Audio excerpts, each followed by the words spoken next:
Ladies and gentlemen, dear shareholders, I am very happy to welcome you in my capacity as chairman for this annual shareholder meeting 2026 of Worldline. I'd like to thank you for your attendance. As we usually do, and so as to preserve the best practices, this meeting will be broadcasted on live on the internet in French and in English.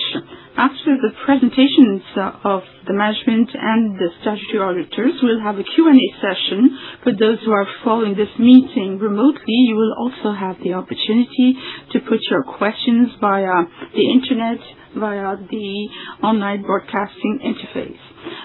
In my capacity as chairman of the board, I will chair this combined general meeting.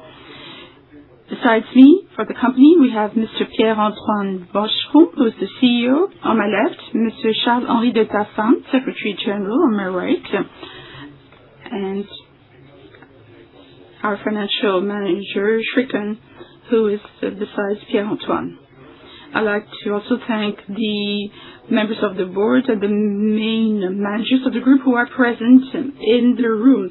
I would like to therefore open this general shareholder meeting. First of all, and just to implement the applicable regulatory provisions, you're going to constitute the committee of this meeting that I will chair. I will ask the two shareholders who have the greatest number of votes and who have accepted this function to fill in the functions of scrutineers.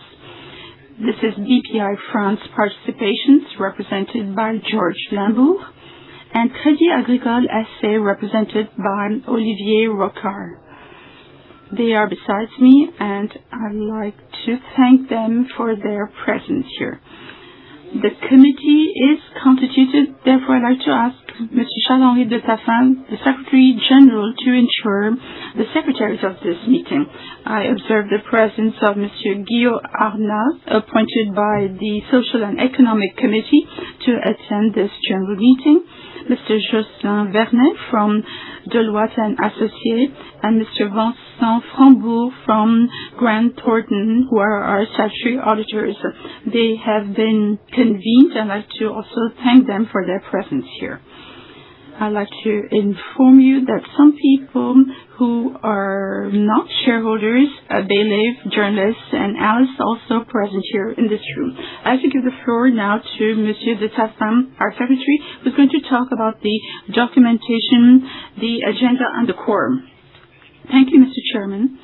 Ladies and gentlemen, dear shareholders, I'd like to remind you that you are meeting here as a combined general meeting upon the convening of the board. The agenda and the text of the resolutions were published in the meeting notice that was published in the Ballot on the 6th of May 2026, and the convening notice was published on the 22nd of May 2026 in the Ballot. The meeting brochure, as amended on the 26th of May, was put at your disposal. As for the documents, I'd like to remind you that all the documents required by the French Code of Commerce were given to you, as well as those of the Economic and Social Committee, according to the legal conditions. We will dispense from the reading of the report of the board, which is put at your disposal in the meeting brochure. This General Assembly meeting after the first convening requires for its ordinary part a minimum quorum of 20% of the shares, and for the extraordinary part a minimum of 1/4. The quorum is at 62.68% for the general meeting and 62.68% for the extraordinary meeting.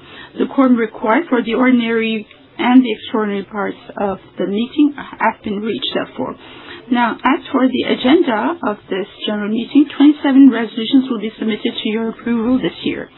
First of all, the agenda for the ordinary part of the meeting, with particularly the approval of the consolidated and annual statutory accounts 2025 and the appropriation of earnings and losses, the special reports and the related party agreements, the renewal of the terms of office of 3 directors, the renewal of Grant Thornton as our statutory auditors, the remuneration elements 2025 for our corporate officers, the compensation policies 2026 for our corporate officers, and the renewal of the purchasing of shares. And for the extraordinary, the usual financial delegations and the modification of the Articles of Association according to the regulatory and legal provisions.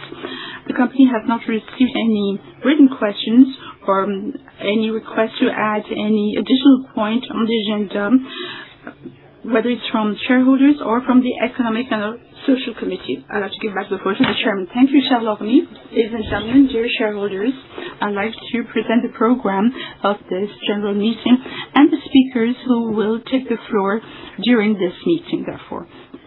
First of all, Mr. Pierre-Antoine Vacheron, who is the General Manager CEO, will present the results of 2025.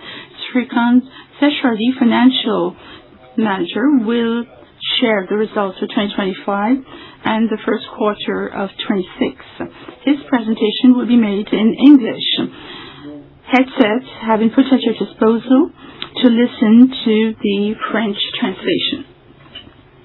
Mr. Vacheron, CEO, will present the priorities for 2026, and Mrs. Agnès Park, who is an independent lead director and chairperson of the CSR committee, will present the CSR roadmap. I will present the report on governance and the report on compensations. Then Mr. Vernet from Deloitte & Associés will speak on behalf of the joint auditors and will present the statutory auditors' reports for the 2025 accounts and the financial resolutions. He will also present the report on the sustainability reporting. I will open our Q&A session afterwards.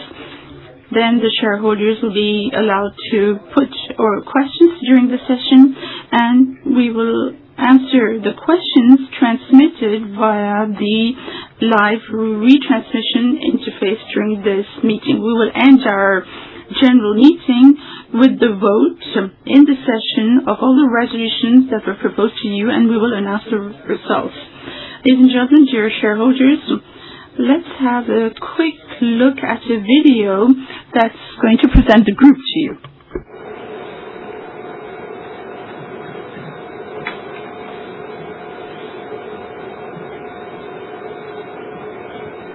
Nous sommes Worldline, leader européen des paiements.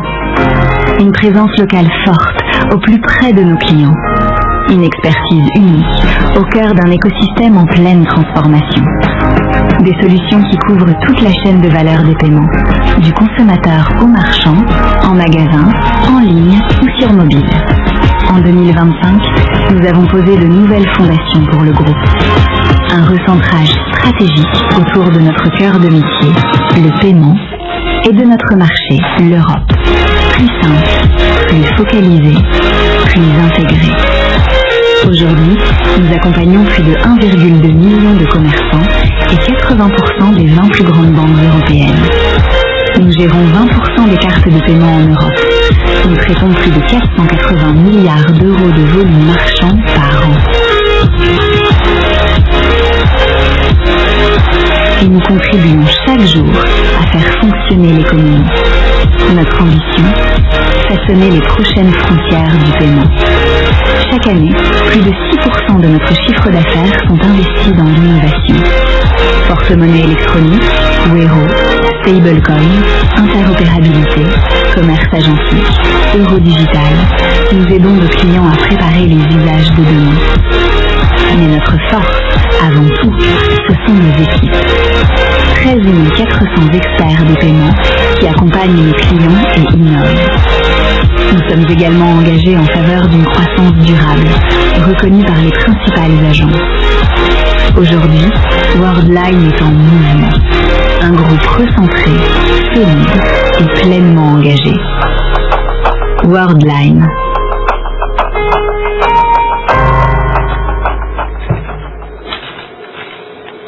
Je passe en plus à... Without further ado, I'm going to give the floor to Pierre-Antoine Vacheron, who's going to present the results of 2025. Thank you very much, Mr. Chairman. Ladies and gentlemen, dear directors, ladies and gentlemen, dear shareholders, thank you for attending this general meeting, which is an important annual meeting for the life of this company. I arrived here some 15 months ago at the head of Worldline. The situation was complex, more complex than what had been anticipated, and with a lot of challenges to take up. But since I joined Worldline, because I really deeply believe in Worldline. Worldline has a strong potential, whether it's in its technologies, its position, its central role in the functioning of the European economy. 2025 was a very difficult year for you, for our shareholders, and for all our stakeholders, our clients, our partners, our suppliers, and our teams. Considering all these challenges, which are existential, with support of our board throughout the year, I made some structuring decisions. Sometimes they were difficult to make, but these allow us to build robust and sound foundations so that Worldline can grow again, so that it can become the European leader in payments, and so that we can prepare for a new phase of value creation. 2025, as I said, was an intense year, but we did our utmost. We did all that we had promised to do, and we already have some tangible results. Of course, a lot still remains to be done, and I'll go back on this in just a few moments, but it's important to underline that right from today, our clients are gaining more trust in Worldline. We can accompany them.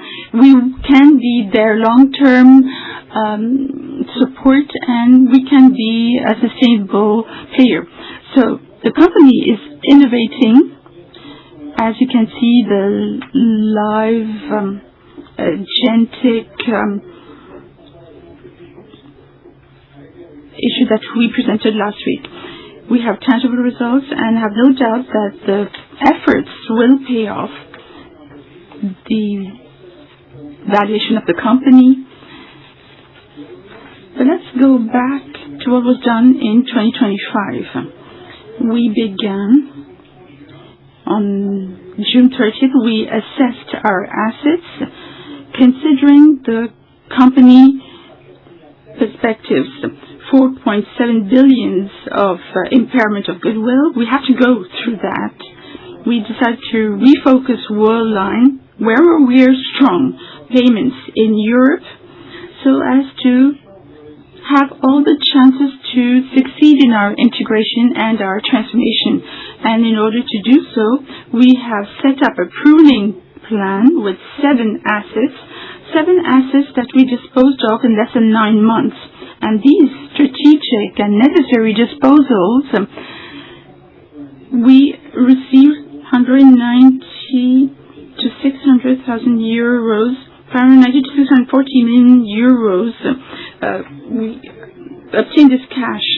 We increased our capital by 500 million euros because that was the only instrument that would reassure the rating agencies, our clients, and our partners, but also to reestablish the trust of our shareholders. With the subscription of 121%, this increase in capital was a success in spite of the negative context in which it took place, especially the war in Iran and the arbitration at the moment to the benefits of AI. I'd like to thank the shareholders who supported this operation, this transaction. This increase in capital was the opportunity to have with us institutions at the forefront, BNP Paribas, BPI, and Crédit Mutuel.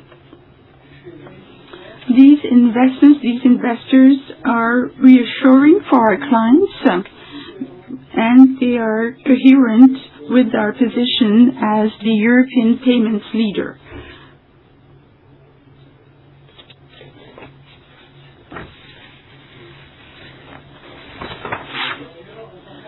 So the refocusing we carried out is significantly going to change the profile of the company.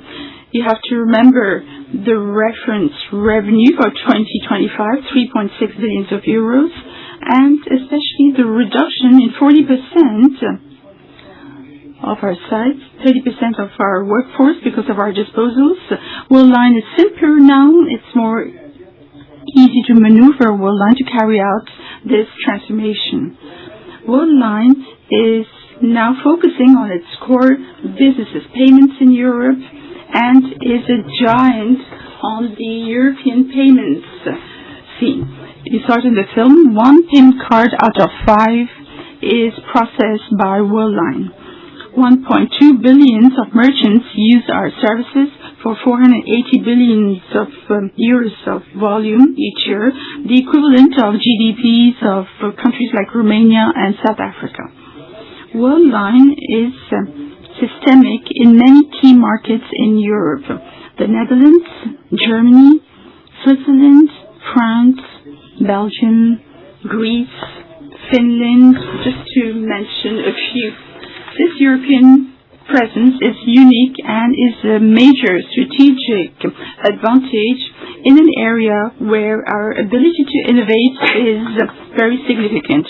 The European ecosystem is searching for sovereign solutions, and it remains widely fragmented in terms of payment methods and users. Worldline is the reference player in Europe in the field of payments. In Europe, we have set the major segments where we invest because we have the size, we have the technology, the integration in the ecosystems to win in all these areas. The small merchants, companies in Europe, global merchants are searching for solutions to operate in Europe, financial institutions.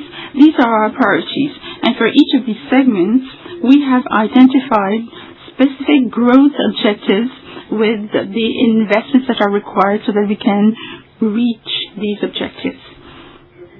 The objective we have for Worldline, so as to reach our growth potential, is to go to the end of this group's integration to converge the platforms. Because this convergence, this integration, these are the keys to simplify the company to have a better commercial performance.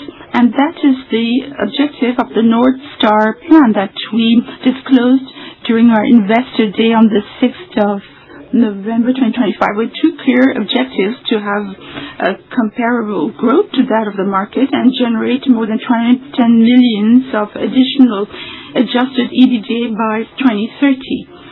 This is a structuring plan down to earth with some 300 initiatives and many IT projects that are being deployed over several years with specific steps, discipline, and stability in its execution. The success of such a transformation will, of course, be based on the men and the women. I have renewed the management team with all the necessary skills in the fields of finance, operations, technologies, human resources, risk, and transformation, with a great diversity of culture, a great diversity of gender. At the end of the year, we'll have renewed nearly 30% of the top 100 of our company. And everybody is sharing this common ambition. Make sure that Worldline is simpler, more streamlined, closer to its clients, and with a better performance. This massive renewal was necessary and remains necessary to change our corporate culture so that we can have a high-performance culture which is customer-centered, which is courageous, loyal, and this is what we call the Worldline way. So such a transformation cannot just be decreed. It needs constant efforts so as to onboard our employees so that we can be more demanding and so that we can upskill our employees. This human dimension is essential in any company. It is critical for Worldline. We know that it's going to be a long and winding road to reach our final objectives, but we are executing our plan, and on a quarterly basis we are collecting the fruit of all our efforts, especially in terms of performance. 2025 ended in a reliable way, with figures in compliance with our objectives that we had communicated at the end of the first quarter once I had finished assessing the situation. Q4 was marked with growth in several geographies, the northern countries, Germany, which joined other growing countries, Italy, Greece, or Central Europe. Overall, we have a business volume that is growing for the full year, and this is based on a drop in the attrition of the merchant portfolio and a Net Promoter Score, which is an indicator that measures customer satisfaction, which was stable in spite of the disruptions we went through. And you saw it in April. The first quarter shows that this recovery is ongoing. And in 2025, we signed some new brands and some major companies renewed their trust in us, in our strategic sectors, which are distribution, travel, hospitality, mobility. We have some major merchants like SNCF, Cdiscount, Fnac. They've decided to renew their trust in Worldline and to migrate towards our new platforms.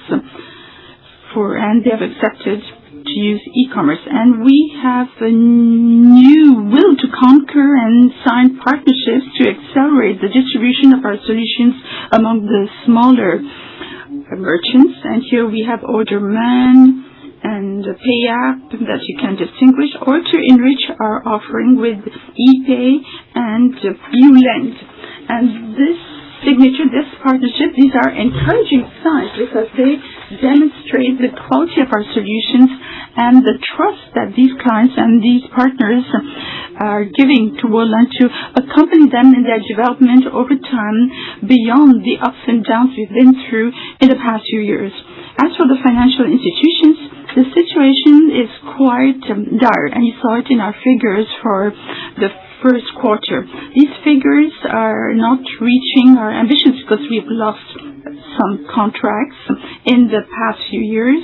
The weakness of our pipeline, when I arrived, it was worsened by the delays in the signatures because of the turmoil in which we were in 2025. But all the same, we did have some major signatures in the field of Monetics, with, for example, PSA, which is the player that is bringing together all the Austrian banks, and they have decided to sign again with us for 15 years and to migrate on the new platform and entrust us with the management of Wero for the Austrian banks.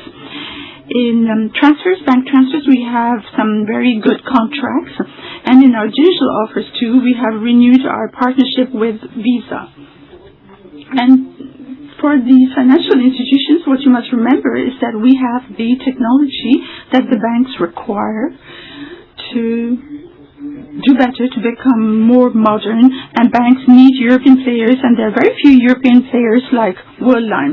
And that's the reason why I have no doubt about our ability to rebound with the banks and financial institutions at the pace of our signatures and integrations with the banks, of course. Finally, over the period, we also set going again our machine to innovate and to produce products. That was key in an ecosystem that's evolving the whole time. On that, we're very pragmatic, down to earth, and very agile as well. Sometimes these innovations are the fruit of our own development efforts, like intelligent routing of transactions, so to optimize conversion on the internet, or integration of Wero. These innovations can also be the output of partnerships, like dynamic advances of cash to merchants, or the stable coin efforts we put in, but with a partner as well. But whether it be on our own or with partners, the idea is to be the leading player for financial institutions so as to enable them to navigate in the world of the future, which is more and more demanding in terms of security, in terms of regulations, in terms of technological performance as well. And I'll round off this first part by giving you an update on our North Star 2030 program, because the initial results are already tangible. they're already visible. As you know, we completed our divestment program, 4 divestments in 2025 and 3 further ones in 2026. We've started to streamline our organization, doing away with the whole layer of organization, that is the merchant services layer that we now directly manage, and we took total control over our operations in Greece so as to better integrate our business there.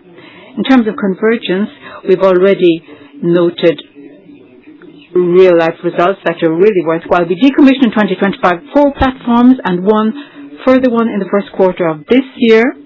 We've reduced the incident level because we also converged our infrastructures that were under the underlying these businesses, and also we migrated in terms of e-commerce 68% at the end of Q1 of our Ogon portfolio towards our GoPay platform. That will be completed at the end of the first half of this year, that whole process. Now, in terms of growth, we've also taken action 2025 on pricing. We've re-evaluated the way in which prices were set vis-à-vis our different segments, and our program is making good progress. We've stabilized the NPS, and we've also rolled out products in the recent past, especially Wero in Germany, in Belgium, and in France. In the second half of this year it will be done. And Bizum, that's the equivalent of Wero in Spain, that we rolled out in the second quarter of this year, and Klarna for payment, multiple payments, fractional payments, split payments, that is. So I'll give the floor now to Srikanth Seshadri, who is our CFO, who will detail out the financial results for 2025, and then I'll come back and we'll talk about the priorities for 2026.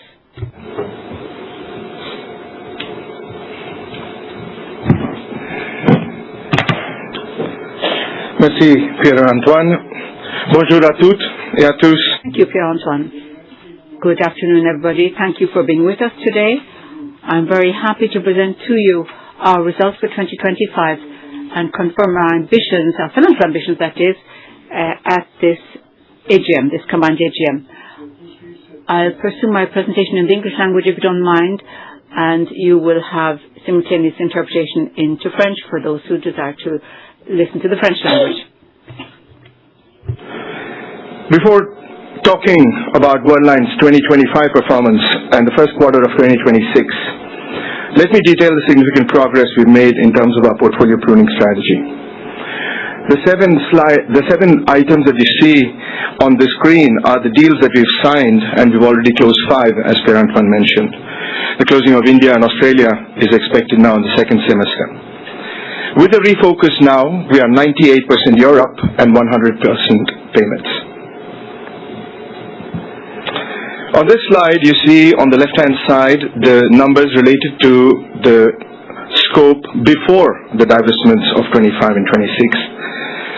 So Worldline had a revenue of 4.5 billion euro, adjusted EBITDA of 841 million euro, and free cash flow of -9 million euro.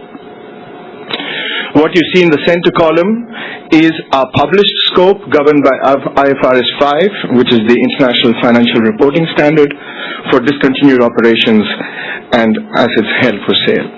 And so without METS business, our revenue was 4 billion with the adjusted EBITDA at 737 million euro and free cash flow at -26 million euro. And on the right-hand side, you see the fully pruned scope, which is after all the 7 divestments are excluded. And our revenue will be 3.6 billion euro with an adjusted EBITDA at 631 million euro with a free cash flow at -72 million euro. And for 2026, we have guided the market based on the fully pruned scope, which will be the scope going forward, which is the core of Worldline. Now looking at the performance of 2025 in a bit more detail. On the published scope of 4 billion, we had an organic decline of 2.7%, including a slightly negative merchant services and a nearly 8% decline in the financial services impacted by the legacy contract terminations as anticipated. In the net revenue terms, after the scheme fees, the revenue declined by 5.2%. Adjusted EBITDA came in at 737 million euro, impacted by an unfavorable business mix on merchant services. And you see in the table below that merchant services ended up with a margin of 19.3%, down 4.6% year-on-year. Financial services published a margin at 21.7%, down 5.7% year-on-year, again linked to the overhang from client terminations from the past. Reviewing the income statement in a bit more detail, on the bottom part you see 175 million euro of normalized net income, which is normalized diluted earning per share at 0.63 euro per share. Now on the top of the table, you see there's a 100 million euro cost increase year on year, and that's got two parts to it. One is the inflation of cost of 80 million euro that we have structurally offset through our cost improvements. And the second part is 100 million euro increase, again split into two parts, half due to the scheme fees, due to the increased cross-border transactions within Worldline, and another 50 million euro which is due to transition costs, balance sheet cleanup, product and compliance costs that we said was important for us, and we've continued to invest that in 2026. Below adjusted EBITDA, you see the impact of Power24. We have halved the level of rationalization and integration costs from 25 to 20 in 25 as compared to 24, and we'll continue to reduce that in 2026. On goodwill, you saw an amount of 4.1 billion euro which was impaired in H1, and we took another 600 million euro due to the prune scope, so 4.7 billion euro is what we impaired in 2025 due on goodwill.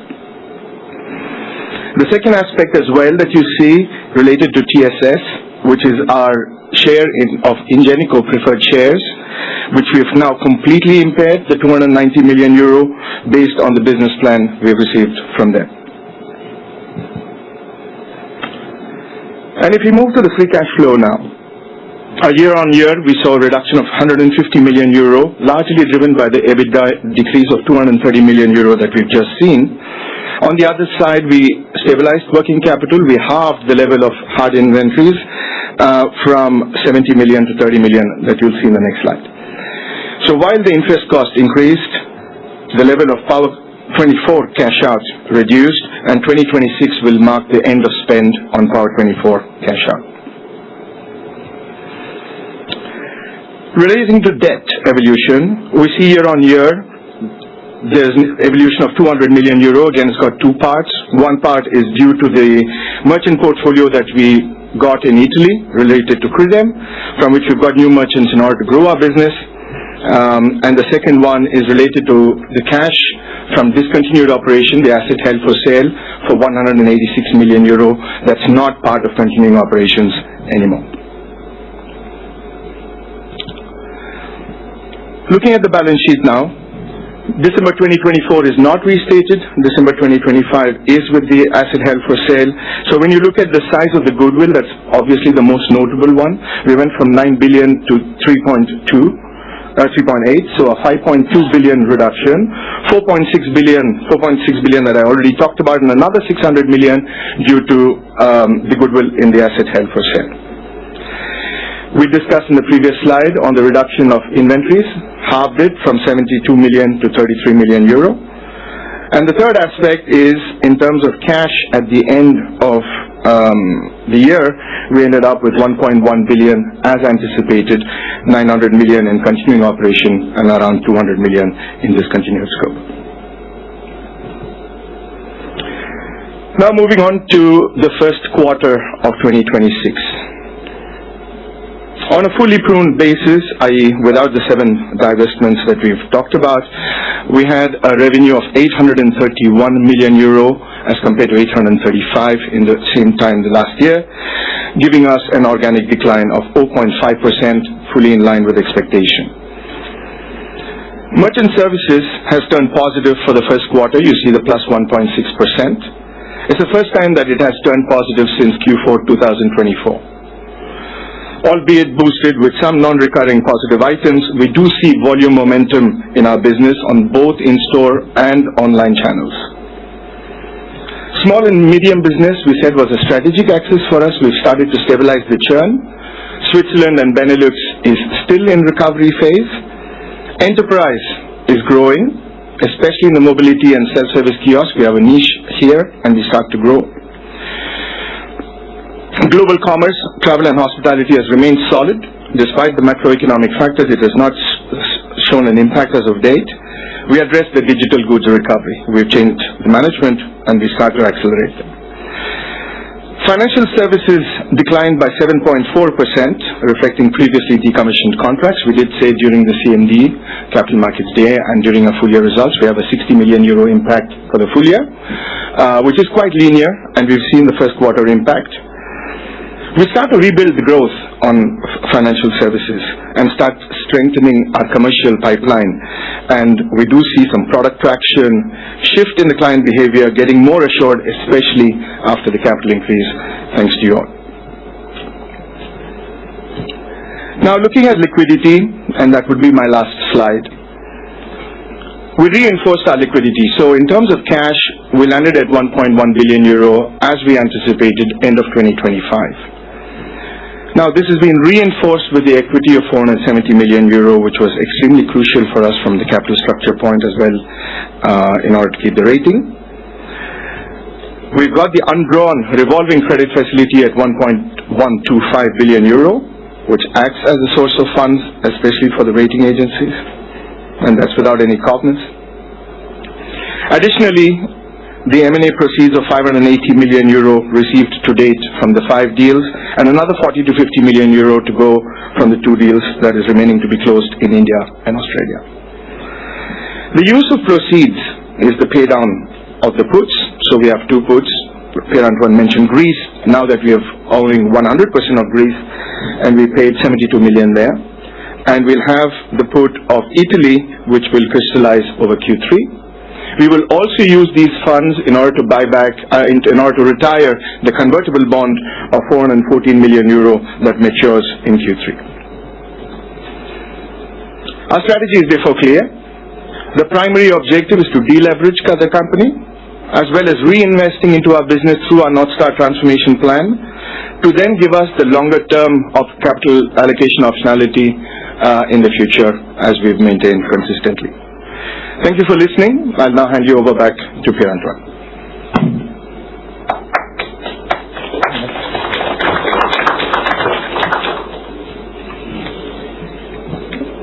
Merci, Shrikant. Thank you, Shrikant. A few words about 2026. I hope I won't bore you, but 2026 will be steered like 2025 around 3 main strands. Firstly, operational performance, North Star, and our ability to innovate.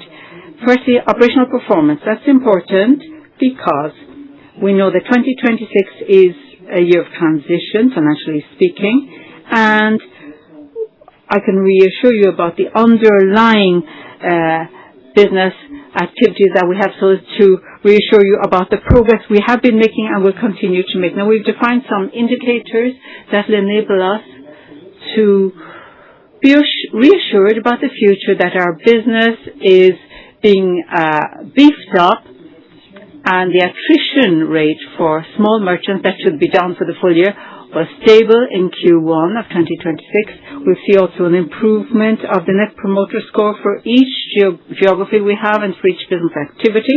And we're currently in the contrasted situation, depending on the segments we're talking about, of course. But regarding key accounts and services to banks, the big issue is to improve our order intake, because these are long-term cycles. To fuel growth of 2027, we need to take in orders in 2026. And finally, we have sustained momentum in the areas where we feel we're pretty well positioned already, that is travel and hospitality, mobility and self-service. Second major strand is North Star 2030, with some really decisive milestones in 2026. You know our objective in terms of migration of our portfolios to our target platforms. That's what we call convergence. WOPA for Global Collect, that's been done. And small merchants' portfolios of Ogon and SIPS moving towards GoPay. SIBS is the French platform that was the legacy one of Worldline, and then the migration of the bulk of our merchant portfolio in Italy towards our own target acquisition platform, with several million euro worth of savings there in 2027.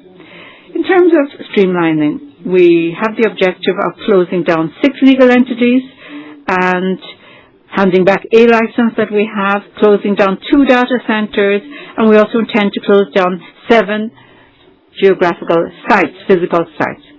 So we're talking here about fine-tuning the way we steer our action plans under North Star 2030. Finally, our innovation capabilities, as I said earlier, this is a key feature of our competitiveness in the long term. Fundamentally, we're taking action on the experience of our customers, especially the onboarding of customers, the way in which they sign on to our platforms, with an important milestone being at the end of this first half of this year, a project that we call Launchpad, and also simplifying the life of consumers with the deployment of Click-to-Pay. Click-to-Pay will be a way of authenticating oneself more simply on the internet, to not enter, for your card data when you're making a payment. You can do it in a simpler manner. And for our merchants, what will be important will be the position we'll adopt regarding new payment methods. That's stable coins, for example, to pay the merchants, or Wero. I already talked about Wero, Bizum also, and recurring payments, for example, for subscriptions, when people subscribe to video gaming platforms, for example, that kind of thing. And then we're working a lot. We're deploying Gen AI in all of our business segments. We'll be doing an update in a detailed way on that when we present the first half results. And of course, Gen AI can contribute a lot to an activity like ours, improving the customer experience, the experience of the customers of our own customers, and we can also streamline the internal management, our HR processes, our financial processes, thanks to generative AI, and we'll be able to speed up our IT development thanks also to Gen AI. So we'll do a detailed update on that at the end of July, because then we'll have all of the feedback from operational experience over the last 6 months at that point. Then I'll come on to show you a video perhaps about what we've been doing on agentic commerce in the last few months. You perhaps know, you all use ChatGPT and Gemini and all of these new tools, I'm sure. In the US, 50% of searches on the internet use those platforms these days. They don't use Google anymore, in other words, typically. And we consider that between 5 and 7 years of a time frame, e-commerce, 20% of e-commerce transactions will be initiated by this platform. That means you're delegating your transaction to an agent, new issues to be addressed for merchants, for consumers too, but also for banks, the issuing banks. So you've got to reassure all of the ecosystem about how it's going to happen. That is, if it's a transaction presented by an agent, it should be accepted by the acquirer, not disputed by the consumer, and accepted by the bank of the consumer. So this whole ecosystem that we're building up right now will be there to enable the agentic commerce to take place. And we were the first in Europe to do this with an issuer, which is the ING Bank in the Netherlands, with a MasterCard scheme. We were the first in Europe to do a transaction in that environment using an agent in real life conditions, not just as a demo, as a demonstrator effort. And in this video, you will understand what we mean when we talk about agentic commerce.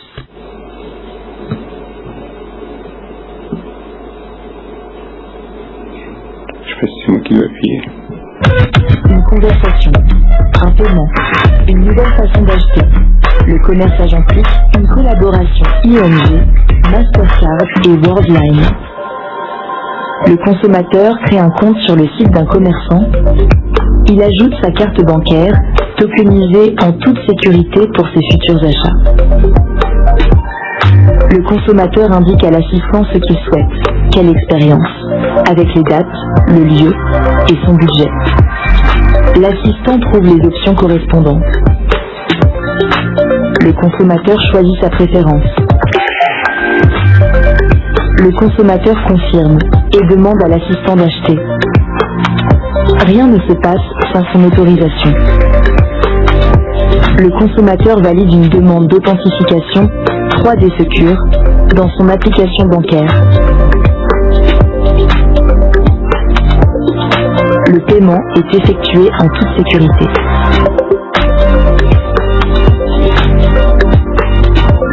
Achat finalisé.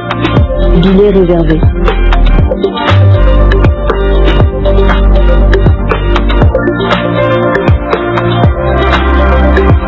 Le consommateur garde toujours le contrôle. Une plateforme intégrée du marchand à la banque. Prêt pour de nouveaux parcours de paiement. Merci beaucoup. Thank you very much. So as you can see, this is a version which is an assisted agent version. That is, the entire journey is done with the Gemini chat GPT, but the consumer has the hand, has the control. That's the first step. The second step is a situation where you will tell your chat GPT, find a ticket for this weekend between this time and that time at this or that price, and you will trust the agent to do the entire transaction, and you will not have to confirm the transaction. So that is step 2 of this evolution. And what is very important in what we have achieved here is that we are totally integrated in the journey initiated by ChatGPT. And this innovation perfectly illustrates what we want to do as Worldline. We don't do innovation just for the sake of innovation. We innovate because we wanted to have an impact for the consumer, for the merchant, and we do this in partnership in an ecosystem which is a very large ecosystem, and we can do this because of the size of Worldline. I'm sure there'll be a lot of questions about this, but to conclude, you have understood that after 2025, where we went through this transformation, we have a Worldline now that is ready, that is strong, and that will keep on in this momentum in 2026 based on 4 major verticals. We are focusing on our core businesses. That's where we have the best assets to create value over a long period of time. We are resolutely engaged in a deep transformation that aims at simplifying our organization and strengthening our competitiveness.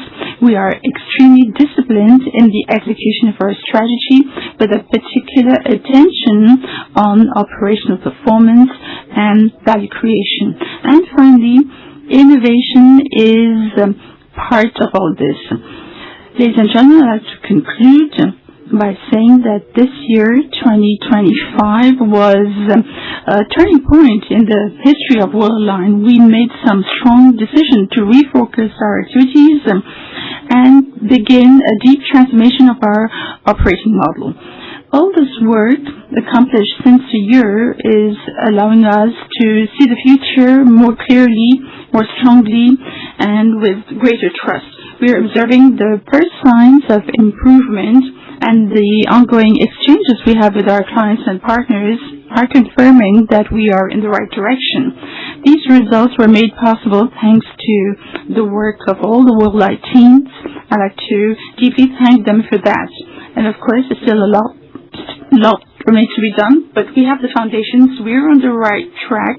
We're mobilized so that Worldline might be a simple, more innovative company with a good performance and that can create sustainable value for all the stakeholders. On behalf of the board, I'd like to thank our clients, our partners, our teams, our shareholders for their trust and support throughout this transition period.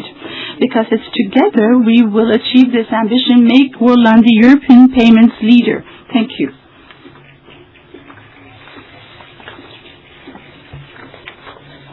Thank you very much, Pierre-Antoine. Thank you, Shrikant, for your very convincing presentation. I hope it was convincing for you too, dear shareholders. I'd like to give the floor now to Mrs. Agnes Park, who is a lead, an independent director, who is the chair of the CSR committee, and she's going to present the CSR roadmap. Thank you. I'm going to present the CSR roadmap of the group, which is fully integrated in Worldline strategy and which is followed by the board. Sustainable development is a strategic part of your company in the past 10 years since our IPO in 2014. The formalization of our first ESG policy in 2015, we put these stakes in the heart of our development model. Digital payment will allow us to reduce the carbon footprint of our transactions, and this activity gives us a specific responsibility in this environmental transition. Our approach is based on a material analysis that is reviewed according to the CSRD standards that guides all our ambitions and the ESG action plans. Your company is recognized for its expertise in eco-design. The group is steering right now the preparation of the ISO 20125-1 standard to determine the future eco-design standards for payment solutions and digital payment solutions. This initiative illustrates our capacity to help in the standards, and this will be differentiating for our clients. The quality of our approach is recognized by the main ESG rating agencies. And finally, after Trust 2020 and 2025, and we're finalizing the work this year, we're going to launch the Trust 2030, our third transformation program, and we're demonstrating the continuity and the ambition of our engagements. After 2024, which was mainly devoted to preparing the CSRD reporting, 2025 marks a new step in our CSR transformation. The launching of Trust 2030 translates the maturity of our approach aligned on our materiality analysis reviewed according to the CSRD standard. This plan shows our sustainability ambitions for 2030. It is based on six priorities: operational excellence, customer experience, ethics, the development of our employees, inclusion and responsible purchasing, and carbon neutrality. The board will be fully mobilized to accompany this trajectory and follow its implementation. By 2030, this has been set by the Paris Agreement, your company will pursue its Green IT priorities and will accompany its clients in their own decarbonization while transforming its activities. The group has published its climate transition plan for scopes 1 and 2, and the results are quite encouraging, with a reduction of 54% of the emissions since 2021. We are now pursuing our structuring work on scope 3, which is the major issue for the coming years. Our decarbonization program as suppliers will allow us to determine right from 2026 a trajectory for our transition over the entire value chain. We have strengthened our organization for green IT, and we want to reduce our environmental footprint of our own infrastructures. This expertise is a differentiating factor for us today, and it is very significant. 2025 was also marked by some recognized progress, which was recognized by the rating agencies. Our CDP has advanced to reach level 1, and our score EcoVadis is at 84 out of 100, and we have maintained our platinum status. This confirms the position of Worldline as one of the leaders of the sector in terms of sustainability. The period between 2020 and 2025 was also marked by significant progress in terms of professional equality. 36% of the women in the group, that is plus 4 points, 50% of the women at the executive committee, that is plus 39 points, 20% of women among managers, that is plus 6 points, and 44% of women in our hirings in 2025, that is plus 7 points. These results come from three different actions. First, the development of an inclusive culture through the Unite network, learning courses which are dedicated, the use of nomad profiles to promote intercultural promotion. Secondly, the development of opportunities for women with targeted programs and the setting up of the HR process guaranteeing more equity thanks to structuring interviews and the use of artificial intelligence, promoting job descriptions that are more inclusive. And together with the North Star program for 2026, our actions will be based on three priorities.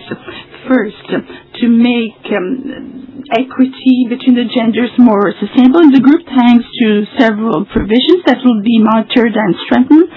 Accelerate the progress of gender equality by having more attraction and develop women's talents and strengthen the monitoring and the development of our pool of women to accompany them in their evolution within the group.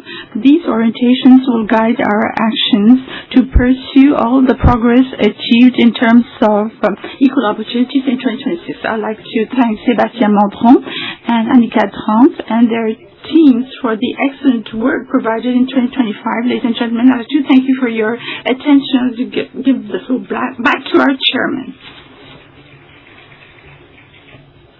Thank you, Agnes. I'd like to thank all the speakers for the full presentation, which was very, very clear. And now I'd like to present the main points of the report on corporate governance.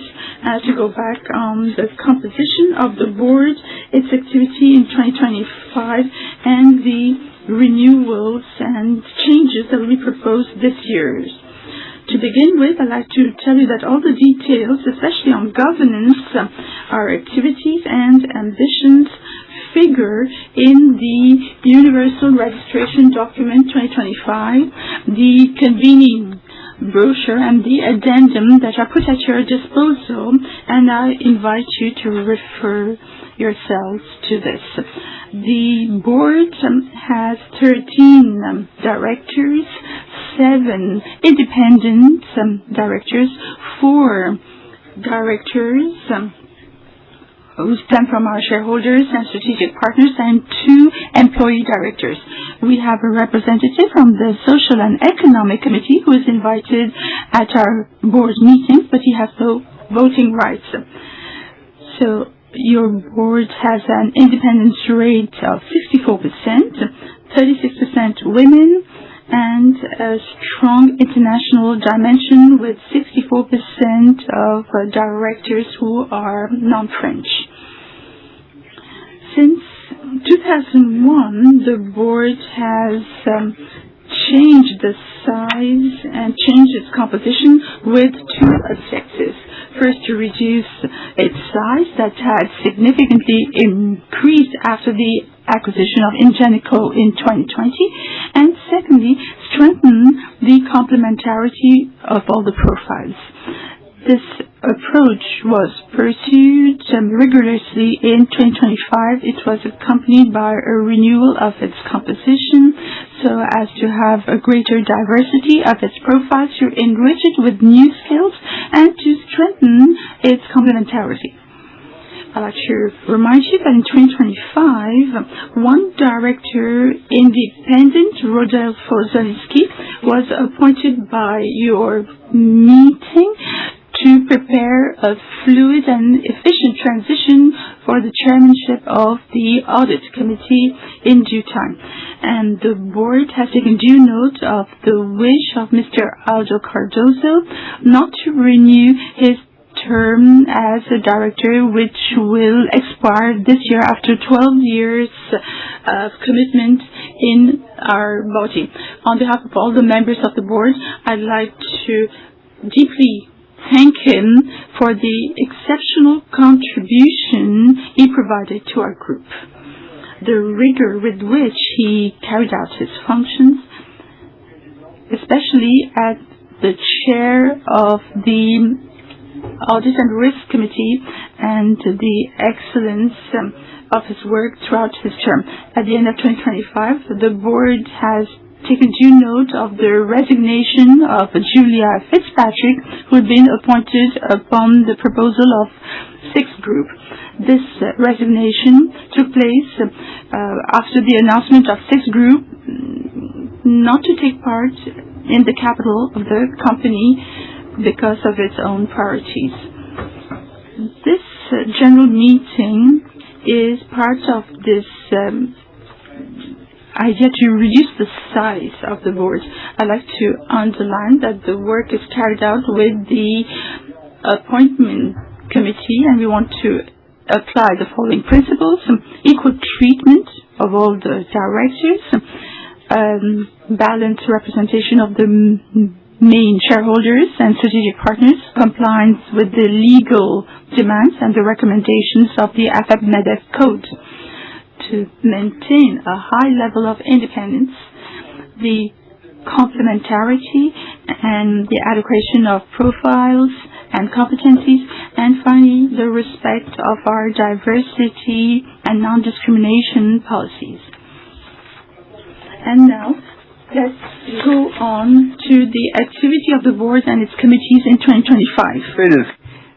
The activity of the board and its committees was pretty sustained, reflecting the importance of our strategic, financial and regulatory challenges and the transformation requirements of the group. We had 21 meetings of the board that were held with an average attendance rate of 94%. This reflects all of our board members' collective commitment. We had 35 meetings of our committees with a total attendance rate of 92%. There was a strategic seminar, a strategy seminar that was organised, enabling the board members to debate together in depth with the managers, the key managers, especially regarding the group strategy, the market trends and the positioning of the group. Then we had 3 sessions that were held among the board members without the corporate officers, the executive corporate officers being present, and that was in line with the best governance practices. And also we had some thematic sessions and training sessions that were held throughout the year, so as to go in more thoroughly to important topics and bolster the interactions between the board members and the main group managers on many subjects such as artificial intelligence, cybersecurity, technology, risk, security, compliance and CSR. And in an exceptional context like we had, the board also set up a specific organisation that enabled it to do close monitoring of certain sensitive situations. Finally, we conducted an external assessment process too of the composition and the functioning of the board and its committees. This process was part of our continuous improvement plan, and it was quite opportune in the light of the changes that took place within the board and in the management echelons in the last 18 months. So it was a key period for the group. It was a crossroads for the group, and it required the board and its committees to be highly involved in many key areas.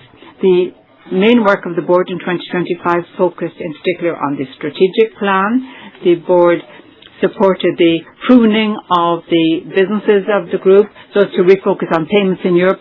It reviewed the strategic and transformation plan, North Star 2030 that is, and it steered the capital increase that was announced on our Capital Markets Day.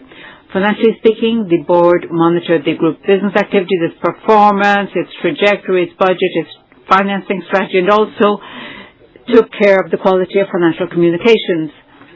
In terms of audit, risk and compliance, particular attention was devoted to the portfolio of high-risk merchants, also the risk mapping of the group, the frameworks for compliance and remediation plans, and also the interactions that were necessary with the regulatory authorities. Concerning ethics and CSR, the board pursued our climate strategy, the results of Trust 2025, set on the objectives for Trust 2030, and the initiatives that were taken in terms of human resources, diversity, disability and ethics were of course reviewed by the board. In terms of governance, the work done by the board also focused on the selection of the new CEO, the recomposition of the executive committee, the evaluation of the board, the succession planning and dialogue with shareholders. Finally, topics to do with human resources and remuneration of corporate senior managers that I'll have the honour of presenting in a minute were also, of course, issues reviewed by the board. All of these work streams illustrate the very active role and the commitment of the board in 2025. It indeed was a very, very intense year of work.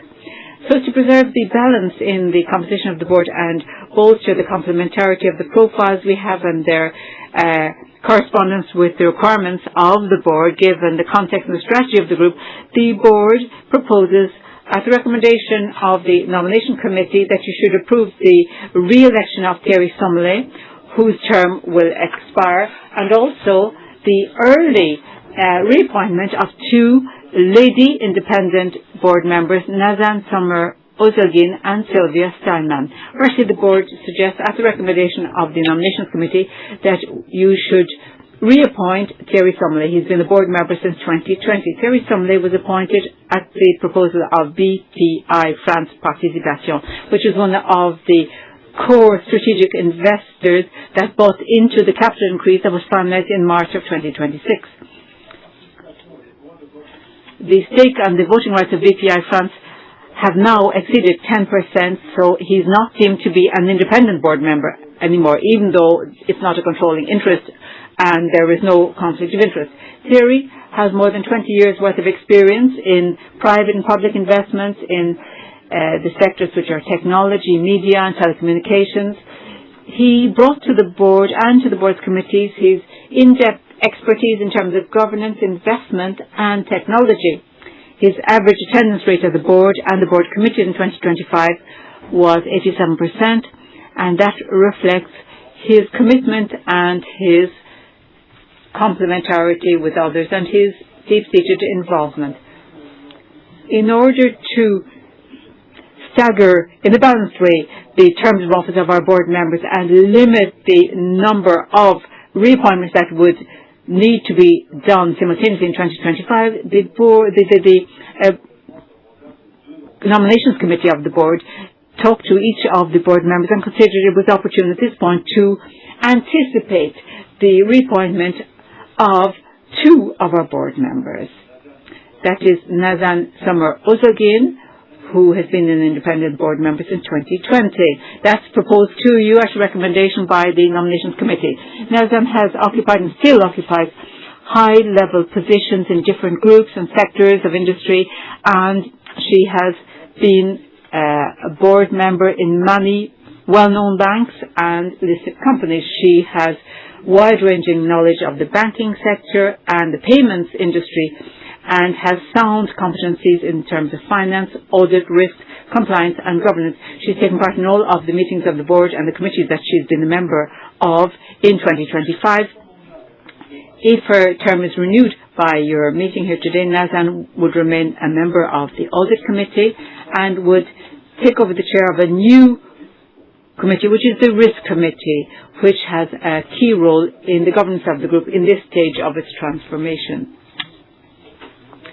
Also, the board is proposing to you, upon the recommendation of the nominations committee, that you should approve the early reappointment of Sylvia Steinman. She's been an independent board member since 2024. Sylvia has sound experience in management and in information technologies, combined with international experience in various industries such as IT services and financial services. She's somebody who has wide-ranging experience in terms of technology, and she'll continue to bring that to bear at our board.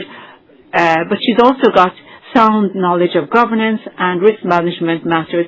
Her average attendance rate at the board in this committee in 2025 was 97%. That totally reflects her strong commitment. If you reappoint her, Sylvia would remain member of the audit committee and member of the CSO committee, and would assume the chair of the new Technology and Transformation Committee that we'll talk about in a minute. The role of that committee will be key to guarantee the monitoring of the technological dimensions of the North Star 2030 plan. Subject to the adoption of the resolutions proposed in terms of governance of the company, the board would then be composed of 10 directors, including 2 employee directors with an independence ratio of 60%, percentage of women of 40% and 70% of board members who will be of foreign nationality.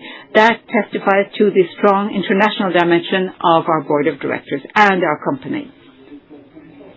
This composition would be fully in line with the legal provisions that are enforceable and in line with the recommendations of the AFEP-MEDEF Code and the best marketplace practices. We're quite convinced that this configuration will enable the board to have complementary profiles and the right skills on board and also the right experience so as to support the group in this key time of transformation, and it will help us to defend the best interests of all of our shareholders, we feel as well. Subject to the approval of these reappointments, the Board of Directors will reorganize this committee so as to align them to the strategy and the priorities of the group announced in the context of our new strategic plan. Firstly, we would split the Audit and Risk Committee into two separate committees so as to guarantee dedicated monitoring of operational, financial and compliance-related risks in the context of the transformation underway. Secondly, we would like to set up a Technology and Transformation Committee so as to have dedicated monitoring of these dimensions in the context of our North Star 2030 plan. And thirdly, we would like to merge the Nominations and Remuneration Committee insofar as the topics addressed by these two committees are closely linked and would warrant being addressed in a consistent and integrated manner. You can see on the screen here now the composition of this new structure of our committees. The Audit Committee would be chaired by Rodolfo Savinsky. The New Risk Committee would be chaired by Nazan Sommer-Uzlugin, and the new Technology and Transformation Committee would be chaired by Sylvia Steinland. The CSR Committee would remain chaired by Agnes Parks, and the Committee combining Nominations and Remuneration would remain chaired by myself. The standing committees would therefore be chaired only by independent board members. The composition would remain balanced with high independence ratios and would be in compliance in full with the recommendations of the AFEP-MEDEF Code. You can now see on the screen the matrix of the skills of the board, illustrating the complementarity and the diversity of the profiles and the skills that should enable us to support the group as best possible in this transformation process so as to get back to growth and value creation once again. We've made available to you a detailed matrix of the individual competencies of the directors in our Universal Registration document for 2025 and our notice of meeting brochure. Ladies and gentlemen, dear shareholders, thank you for your attention, and I'd like us to now move on to the report on the remuneration. This report, which I have the honour of presenting to you, reflects the decisions of your board of directors when it comes to the remuneration of the corporate officers. Decisions guided by three main principles: transparency, alignment with your interests, and compliance with the best governance practices. You'll find all of the details in our Universal Registration document for 2025 and also in the convening notice that was made available to you. Our presentation will be divided into two main parts. Firstly, the ex post say-on-pay concerning the 2025 remuneration, and then the ex-ante say-on-pay submitting for your approval the remuneration policies for fiscal 2026. Let's start off with the components of remuneration of our corporate officers for 2025, marked by a context of managerial transition with the arrival of our new CEO. As you can see on the screen, the total compensation paid to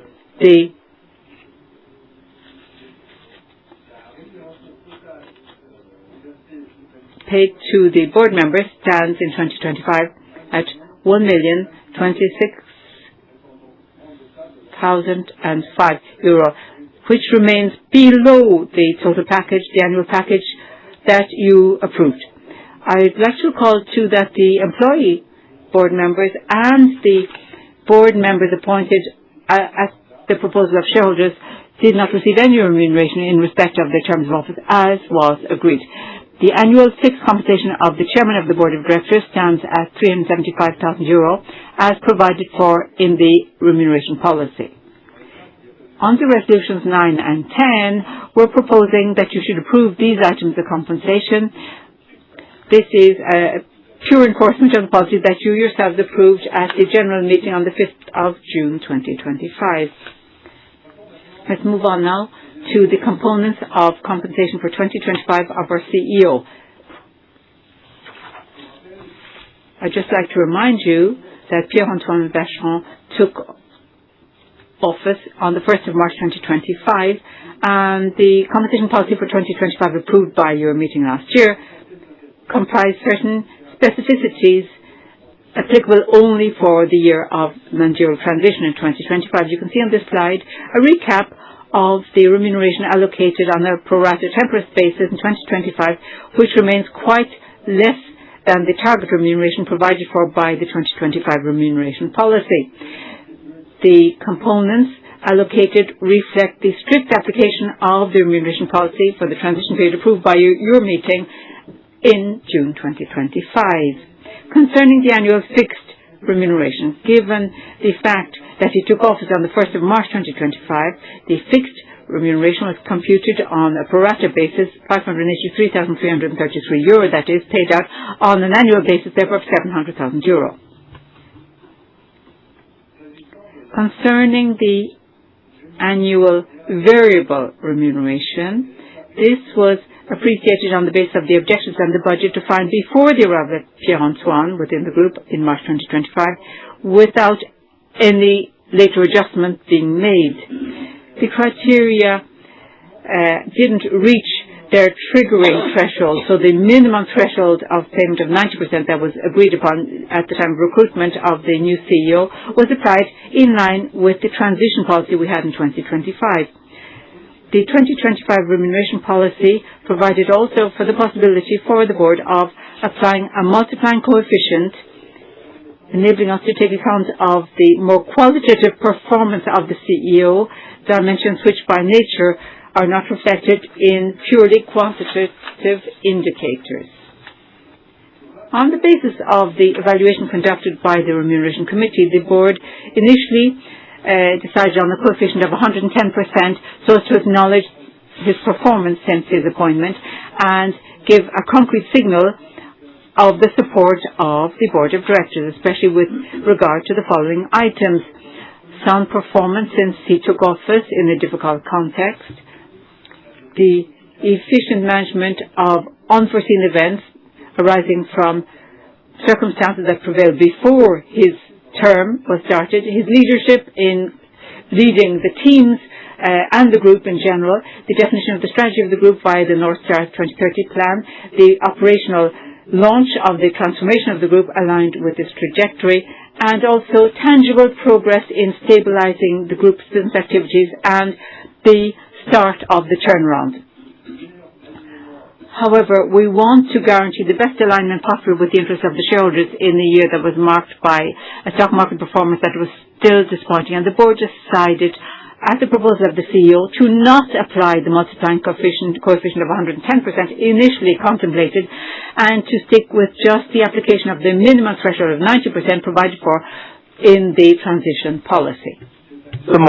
This adjustment to reduce the annual compensation, which was €525,500, was reflected in the addendum of the brochure of the 26th of May. As for the multi-annual variable compensation, I should remind you that no performance share was attributed to Pierre-Antoine in 2025. But in accordance with the compensation policy 2025, 100,000 free shares submitted to attendance conditions and acquired progressively over 4 years were allocated to him.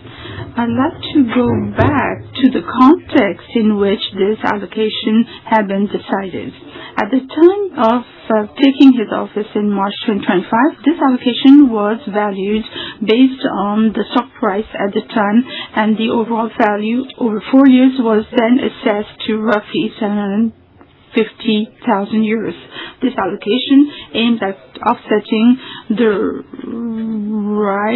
loss of rights and benefits acquired during his previous offices and taking into account the managerial transition in a difficult context, strengthen his profit sharing, his retention, and his alignment and the alignment of his interests with yours as shareholders by indexing a significant part of his compensation on the performance of the share. And because of the drop in the share price and the increase in capital, this exceptional compensation in shares spread over 4 years represents a value that is much lower today.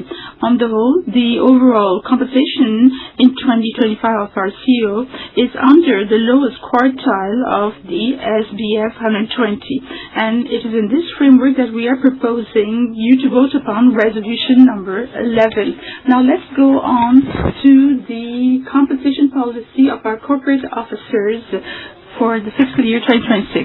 As for the directors and the chairman of the board, we propose that their compensation policies remain unchanged compared with 2025, as you can see it here on the screen.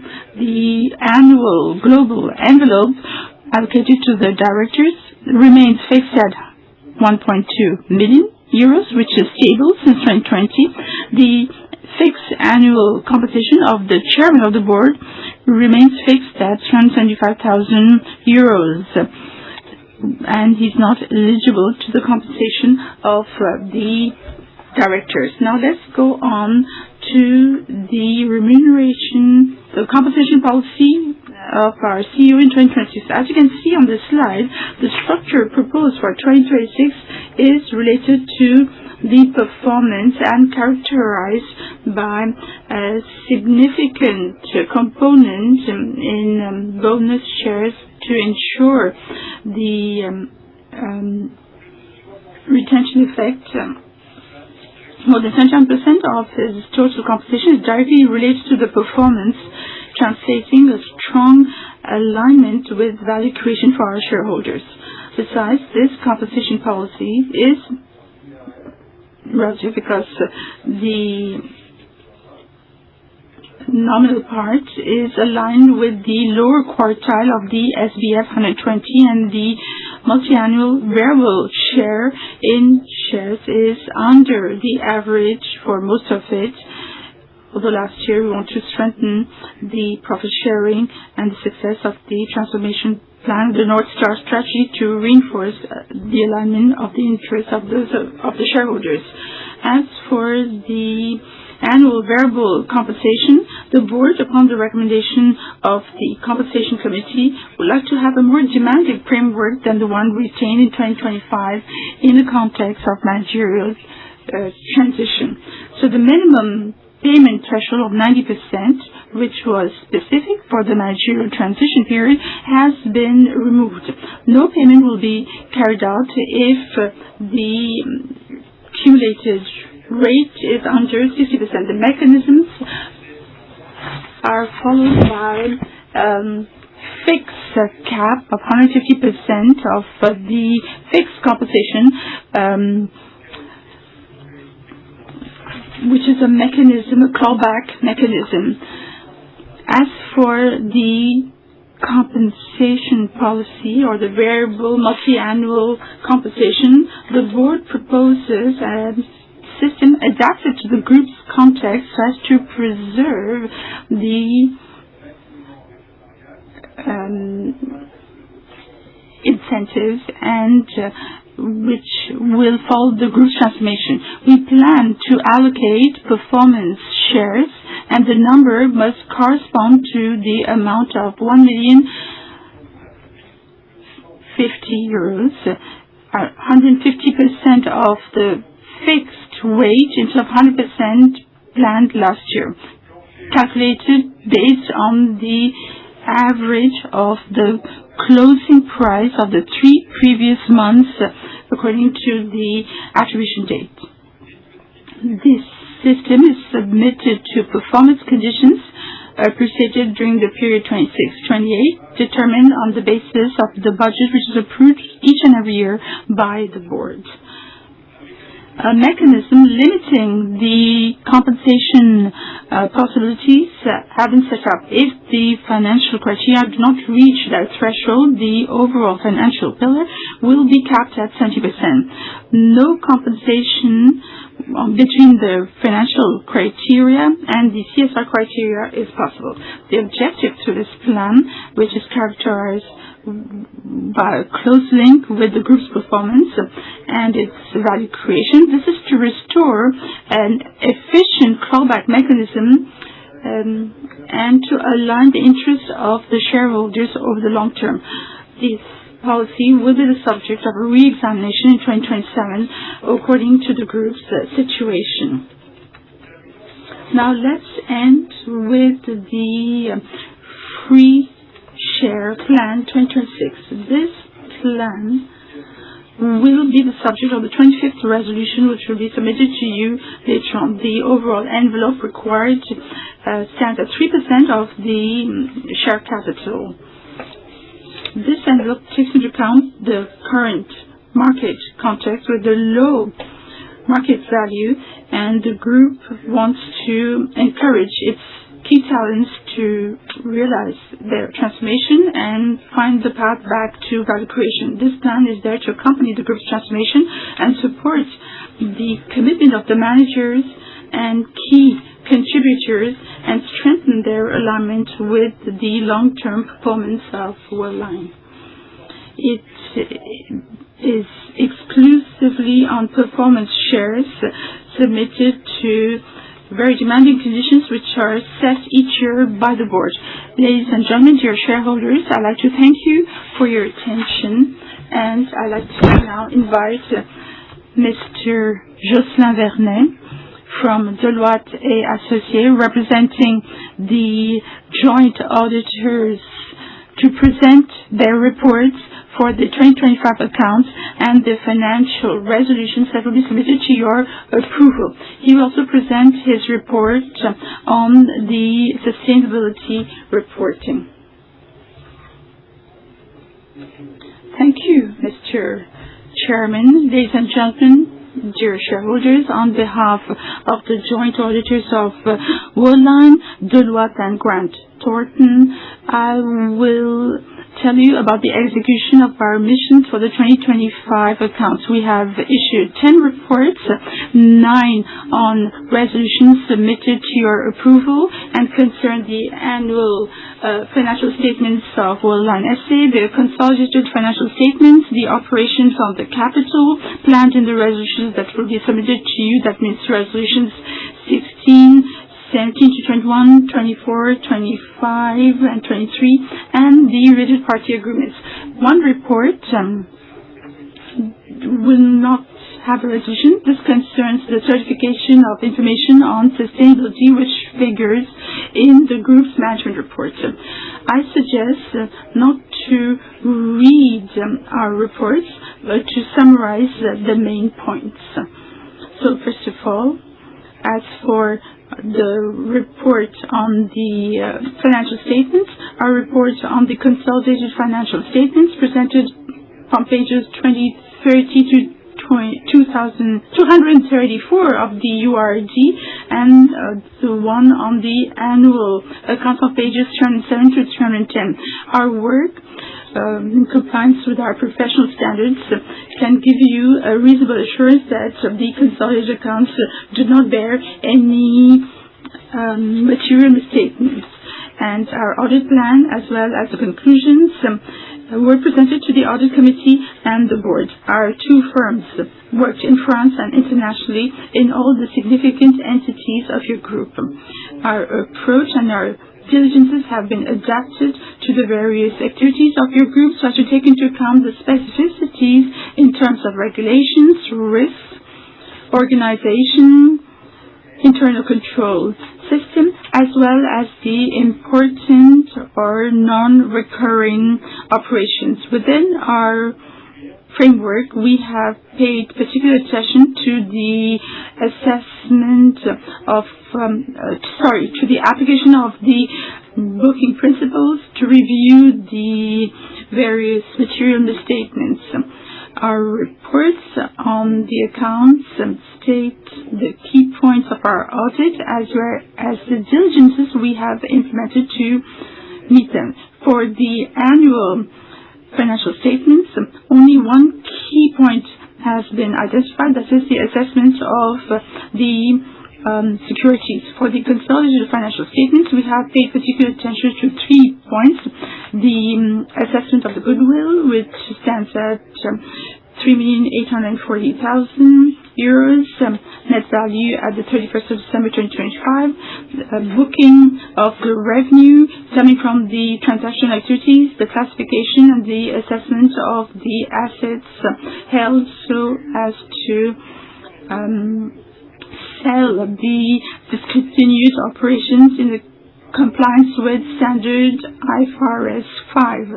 Our reports include a technical observation in application of the ANC regulation, which is compulsory from the 1st of January 2025 onwards. We've also proceeded with the specific verifications planned with our professional standards, and we have no observation to make about that. We have issued 5 reports on the delegation of the capital operations, on which you'll have to vote in Resolution 16, 17, 21, 23, 24, and 25. That is Resolution 16 on the reduction of share by the cancellation of treasury shares, Resolution 17 to 21, so that your board can issue in one or several times shares and various securities with the maintenance or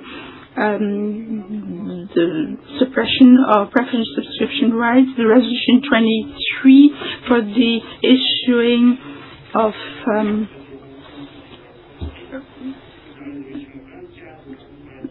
for the increase of share capital, 24th resolution, delegation of competence to the board to increase the company's share capital without preferential subscription rights for shareholders for the benefit of people with certain characters in the context of an employee shareholding operation, and resolution 25, authorization to the board of directors to grant free shares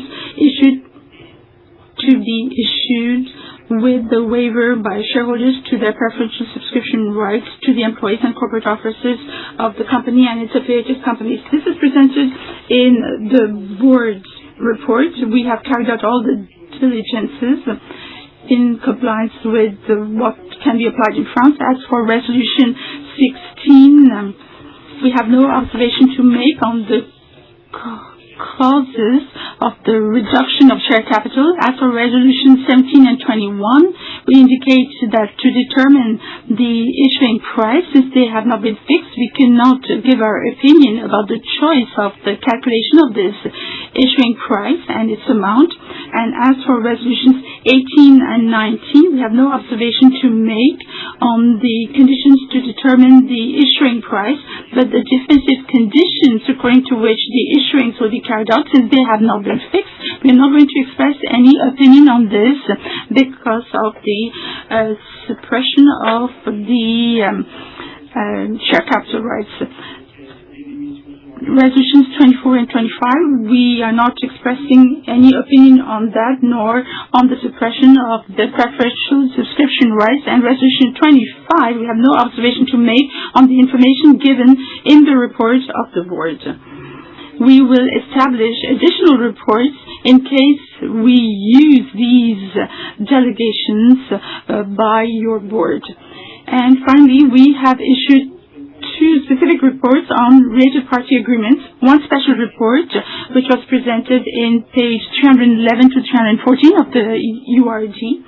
And we inform you that we were given 4 new conventions authorized since the last general meeting, and 2 after the closing of the accounts. The 4 new conventions are the following: the conclusion of 2 subscription engagements signed on the 5th of November 2025, one with BPI France participation, the other one with Crédit Agricole France SA for the Extraordinary General Assembly on the 8th of January 2026, the conclusion of an agreement letter signed on the 5th of November 2025 with the Crédit Agricole Payment Services and call formalizing the conditions for the implementation of the phase 1 of the Merchant Monetic Partnership, the conclusion of standby underwriting letters signed on the 8th of January 26 with banking syndicate for the increase of capital and to maintain the special subscription right, and an addendum to the engagement for subscription of the Société Crédit Agricole SC and Delfinance signed on the 3rd of February 26. We have no observation to make on these conventions.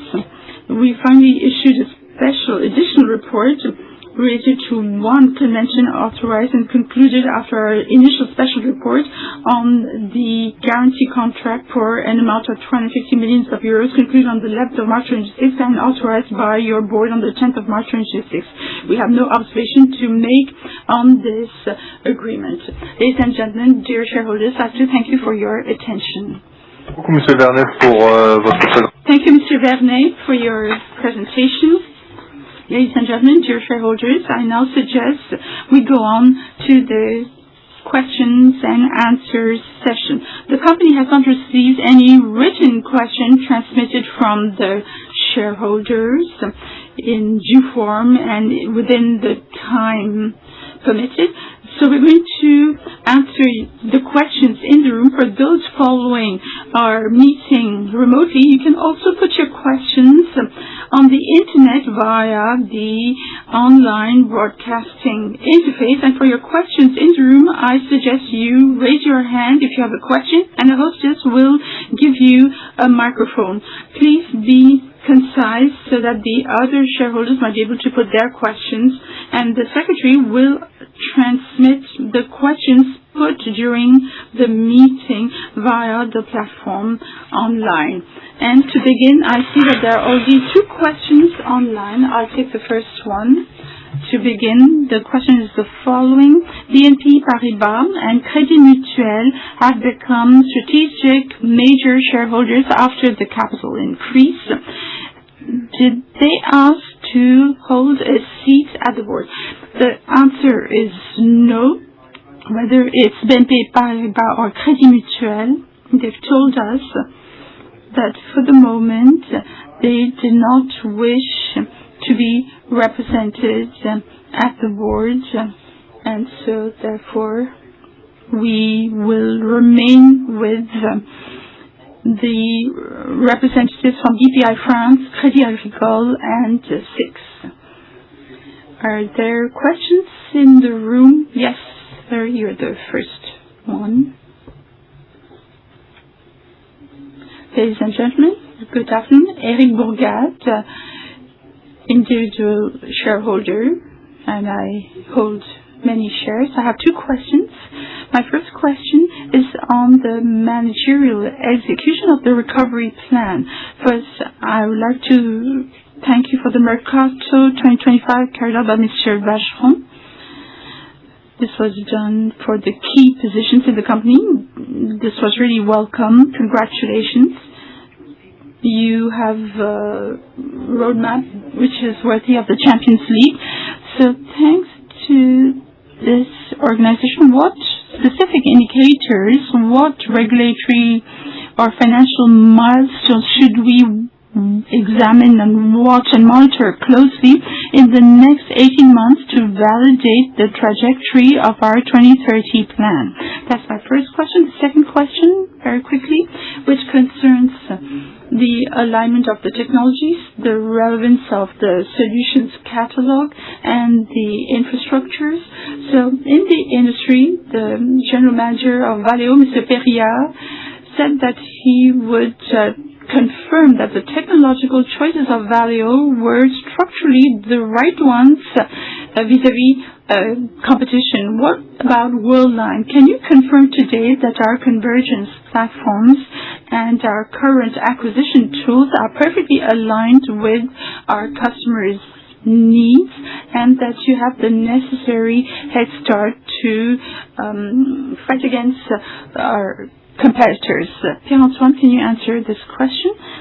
So, as for the first question, I presented a few indicators that we are steering which are the indicators.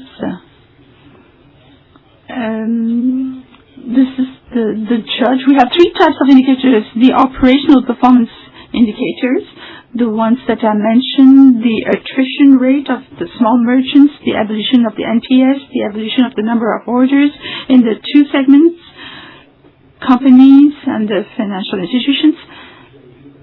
And they will help us, and you have to follow those milestones. The second criteria is the progress in our transformation plan, and here we have on a quarterly basis. This is based on the convergence of our platforms. At the end of June, the fact that we migrated the portfolios of small merchants, Ogone and SITS on OgoPay, and the fact that we are closing down Ogone, the migration of the portfolio of Italian merchants on our acquisition platform. So these are very concrete facts. The closing of some legal entities, the closing of certain sites. So this is something concrete that we are steering on a quarterly basis. And the third element is our ability to innovate, because as you're saying yourself, we are in an industry where innovation, adequation of the supply to demand is very important, and we have some milestones that are clearly identified products or solutions that we would like to launch during the year. What's most important for our customer experience is our onboarding portal, which we call the Launchpad, and we will have the first version this summer before the publications of the first half. Then, as you say, steering performance has to be underpinned by very operational indicators, and the financial side will follow on after that. Now, you talked about our products and so on being in line with future needs and enabling us to be a winning team.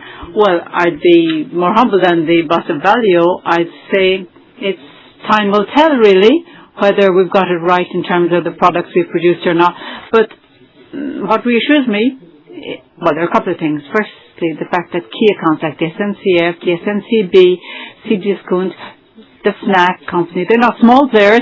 They've all decided after calls for tender to migrate to our target platforms. So the customer has made those choices, so that's very reassuring. And the other thing that reassures me is that the migration of our Italian portfolio is going very well. That means that we have here a product that's in line with merchants' needs and that delivers the service expected of our go-to-market segments. Thank you very much. Are there other questions? There's a gentleman there raising his hand towards the centre of the room.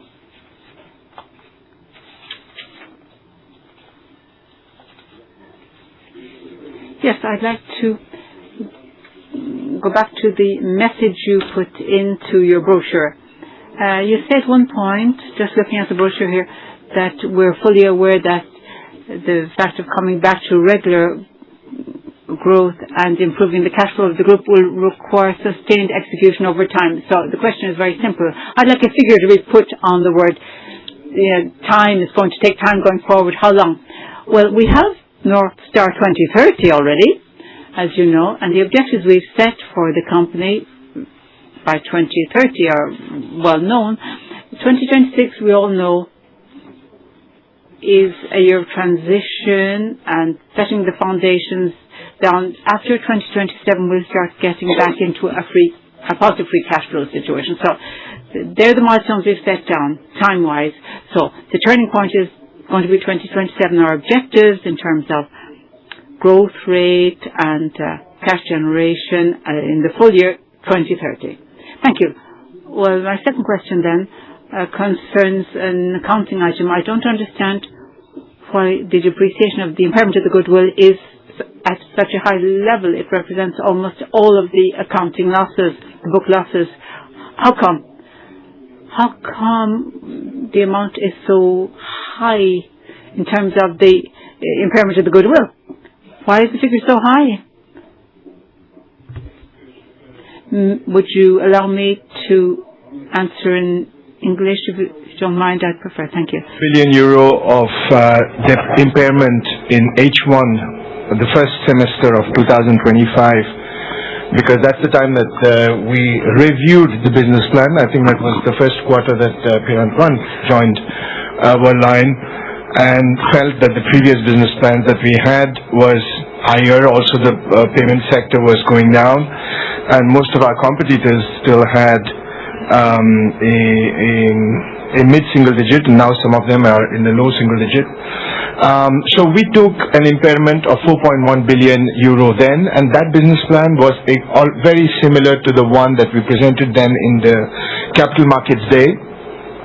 And on that basis, we would not have needed further depreciation. So the 4 billion is really coming from a reduced growth rate going forward. The second 600 million that we took in the second half of last year was really our reassessment given the scope we had started to prune in terms of our divestment. So that's why we had the 4.1 plus the 0.6, 4.7 billion. And now we are at 3.8. Okay.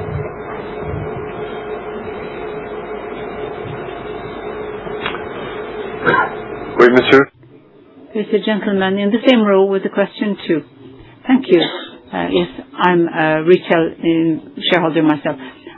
I have a few questions. We had 580 million of divestments in 2025, and that brought down the cash by 186 million. Is that right? I mean, you sold off 580 million worth, but on the other hand, there were 686 million of cash left.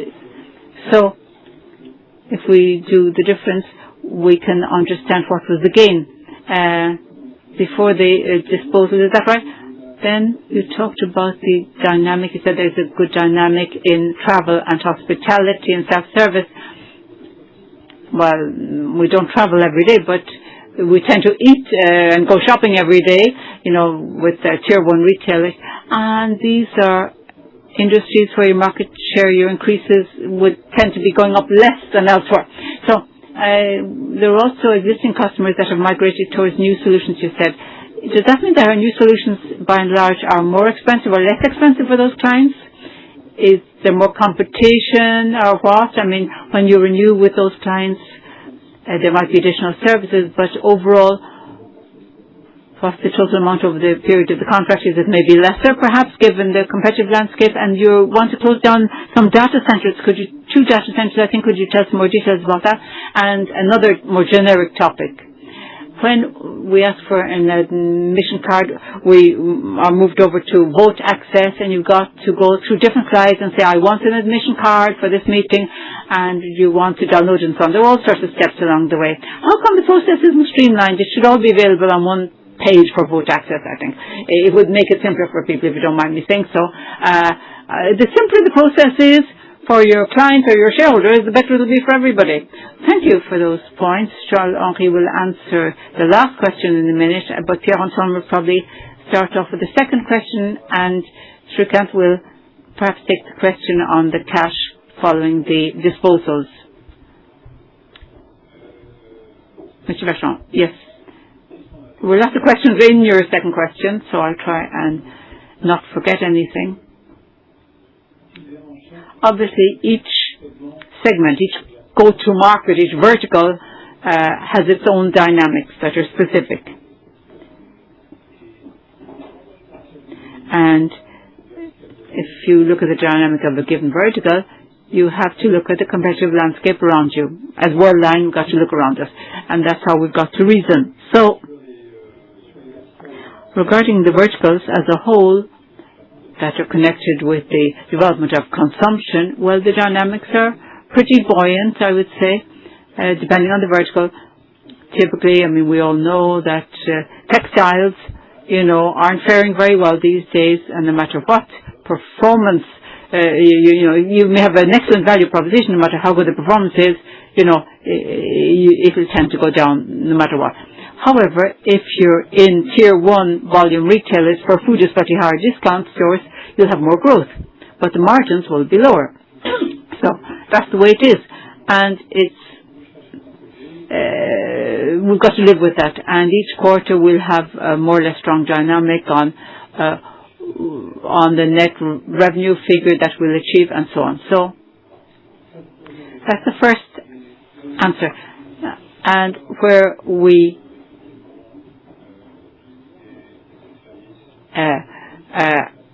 see a lot of EVs being charged at charging stations and service stations and so on, we would hope to be present because there's a lot of activity going on there, and that's where we are present and more present because we're very present in the ecosystems of that kind of charging station, for example, for electric vehicles. And we've had growth of 8%, for example, in the first quarter of this year in that segment.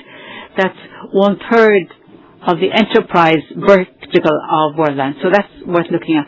And for travel, we're very well integrated into the ecosystem there too. We have a strong position in that particular vertical, and that is very buoyant, not necessarily because of local customers, but because of the transcontinental clientele, as we used to call them in the old days. So when it comes to the price dynamics, the world of payments is a world where prices are under pressure, and it's also one of the reasons why the convergence of our platforms, the automation of our processes will be worthwhile. Because if you have a price drop, well, what's important is to drop your costs faster than the price drops, so as to lock in your margins, and we're fighting on that. In 2025, we do a quite substantial drop in our contribution margin, the first level of the margin, and what we said was that 2026 would probably be still of the same ilk, and it's as of 2027 onwards that we'll level it off, stabilize the contribution margin by availing of the rationalization of the platform, the automation of the operations, and also leveraging our ability to sell more products for the same merchant.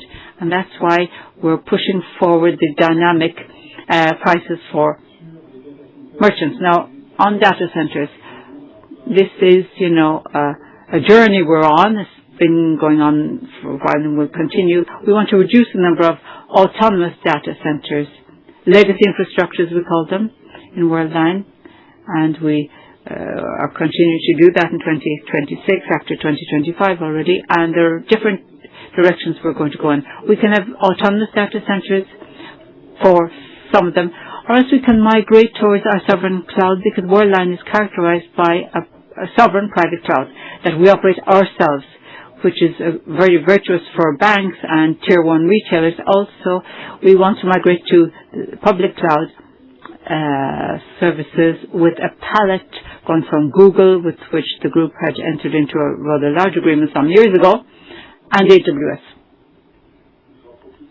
I'd like to avail of the opportunity, says the Chairman, to add in a question that came up online before I let Shrikant answer the previous question.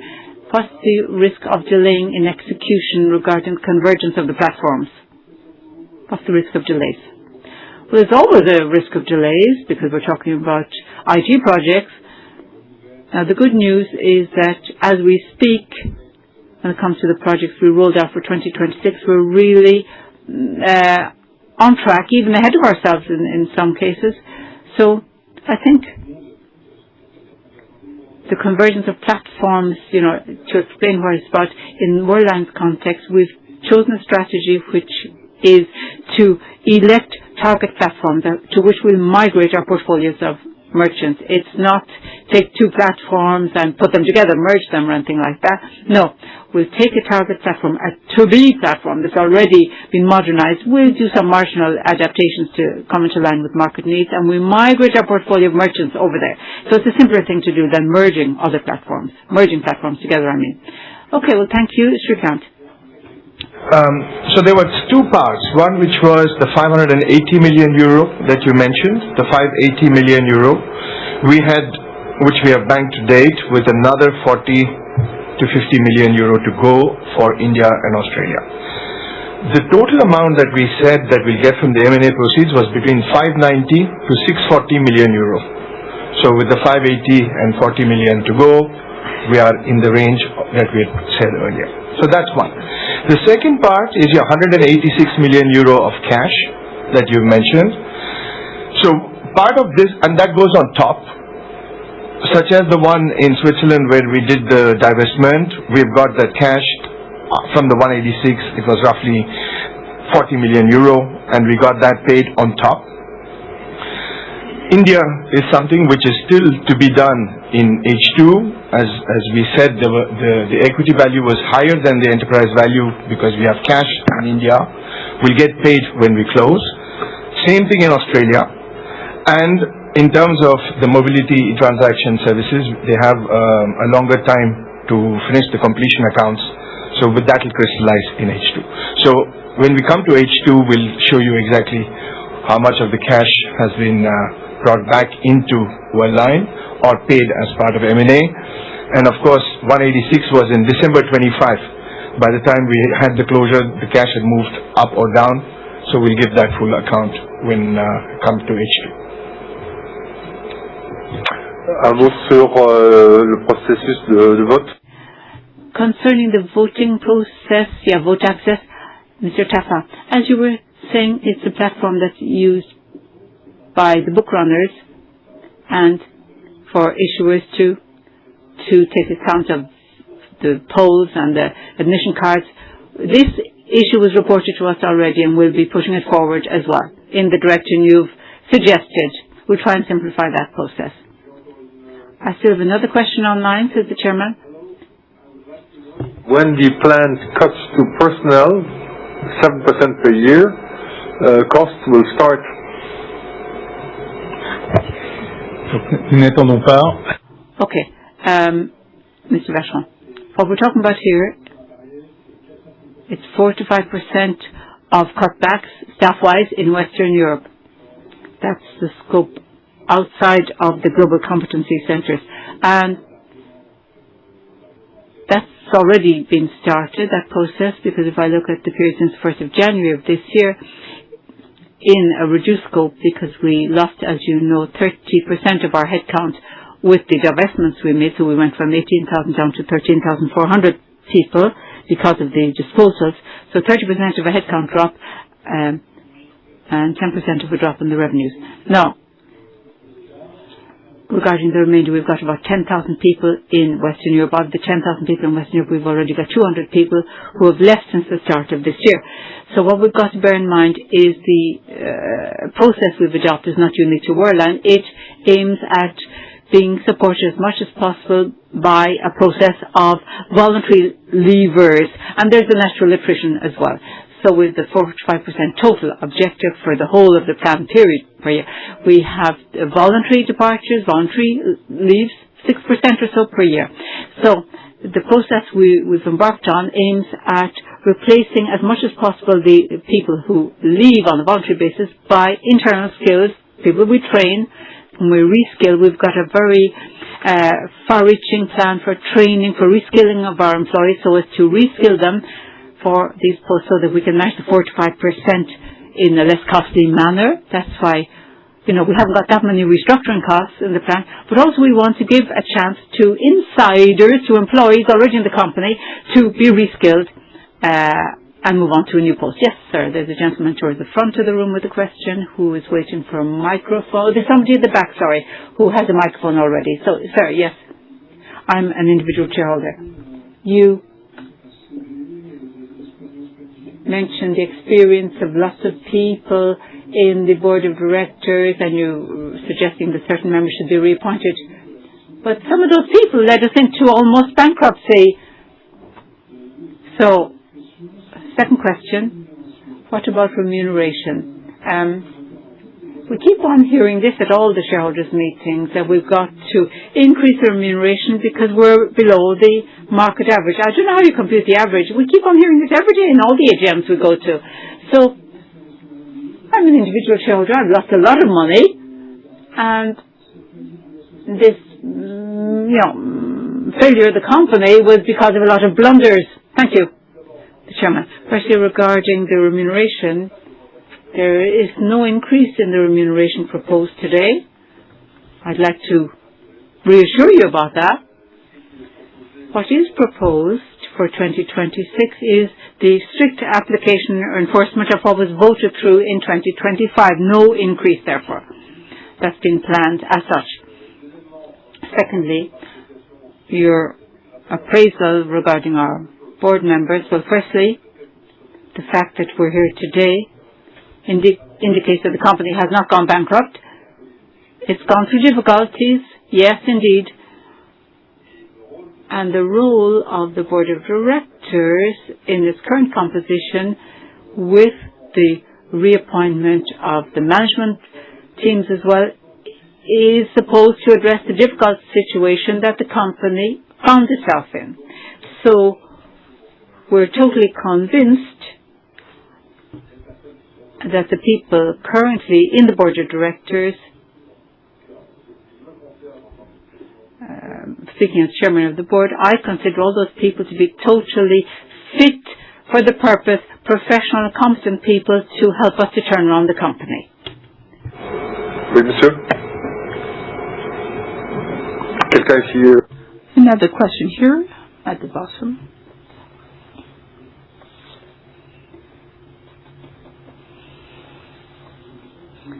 Good afternoon.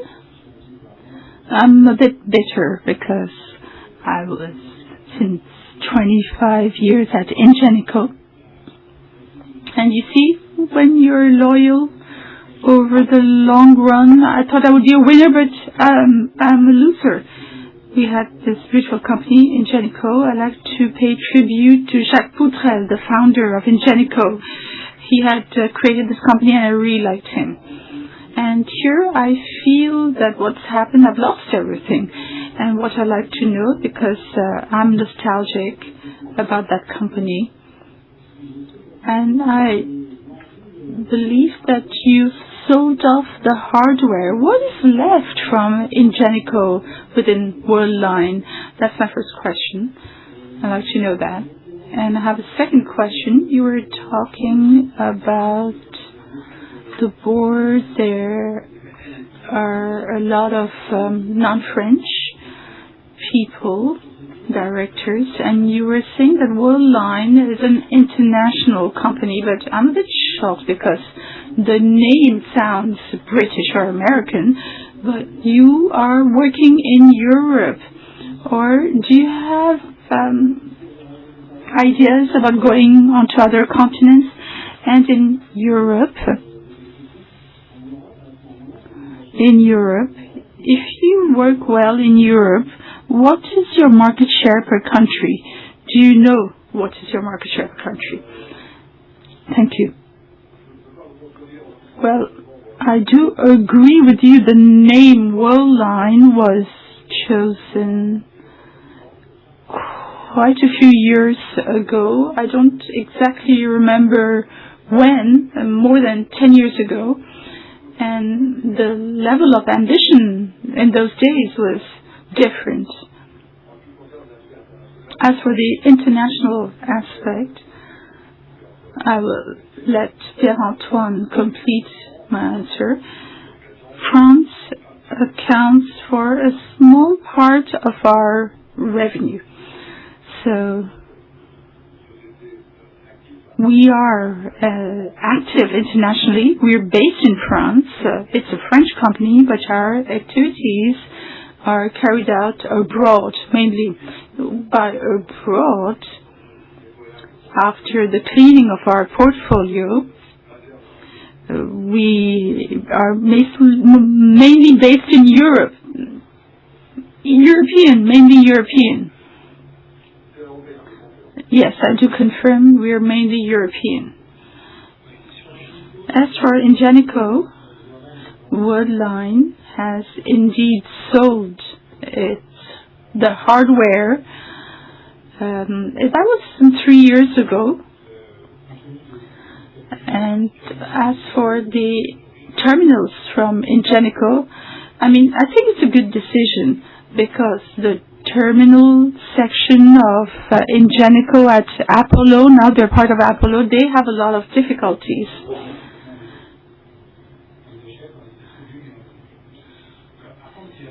And as for what's left of Ingenico, these are all the activities in Europe that have been bought over by Ingenico to redeploy them in the payment services. Global Collect Access, that was bought over in 2006 by Ingenico. That is our core offer for large merchants. Pay One in Germany, a major part comes from Ingenico.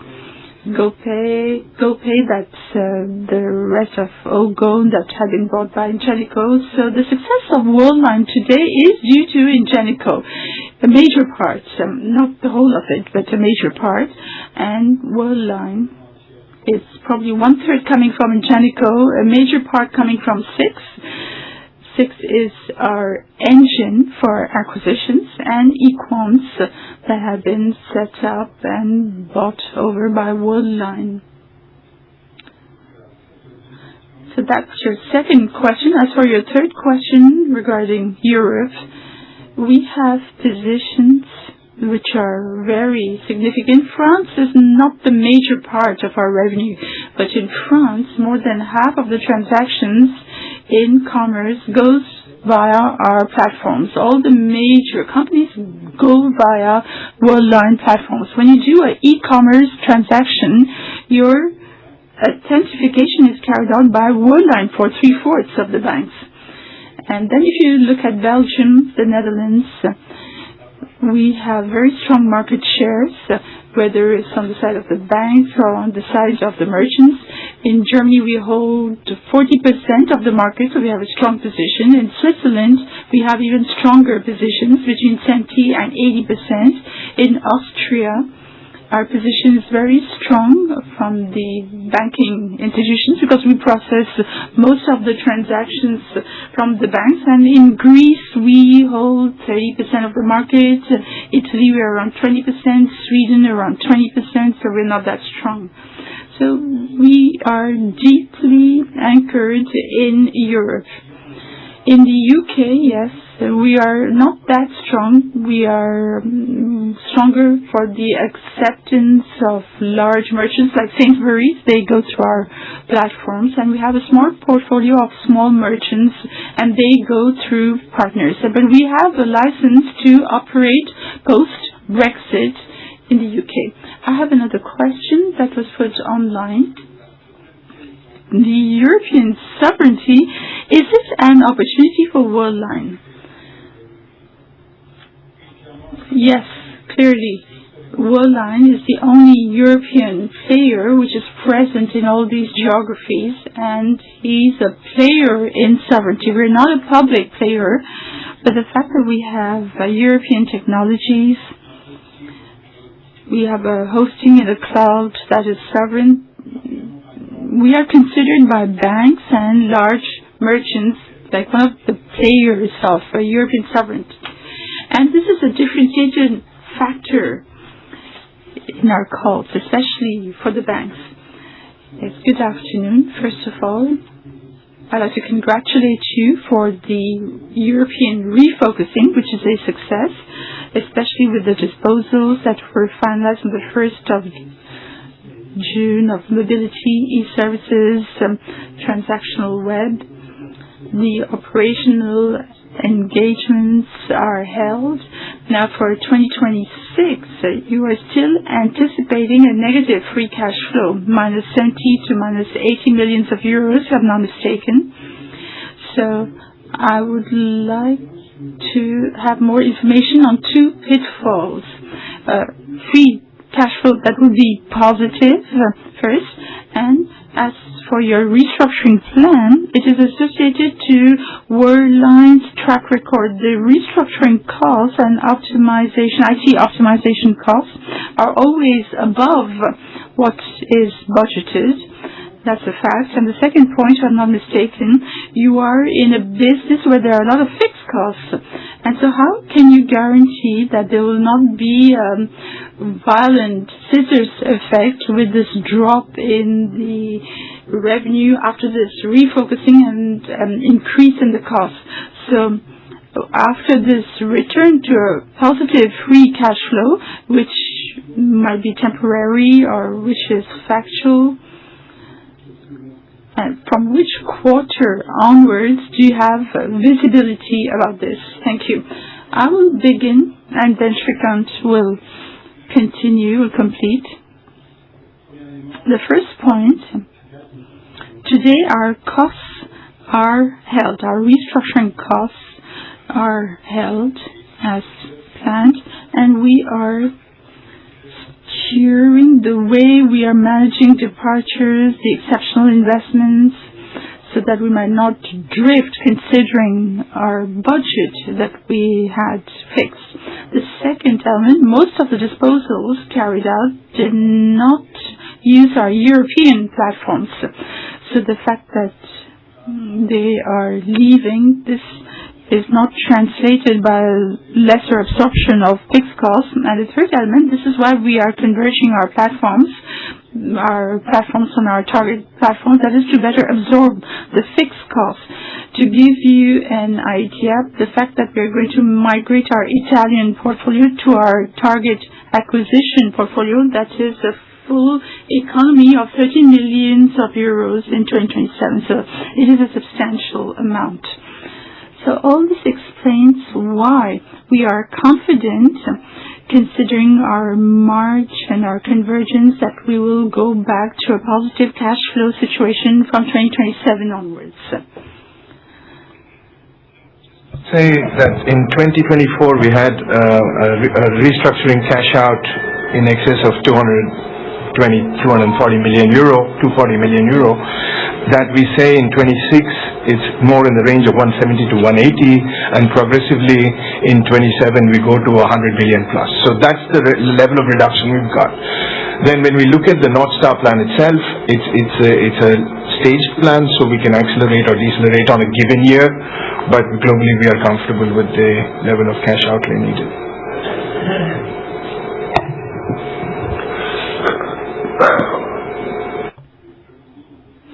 Hello. I heard and read that you're planning to bring together your shares, 1 for 40. So the poor people who have less than 40 shares, what's going to happen? And when will this reverse share split begin?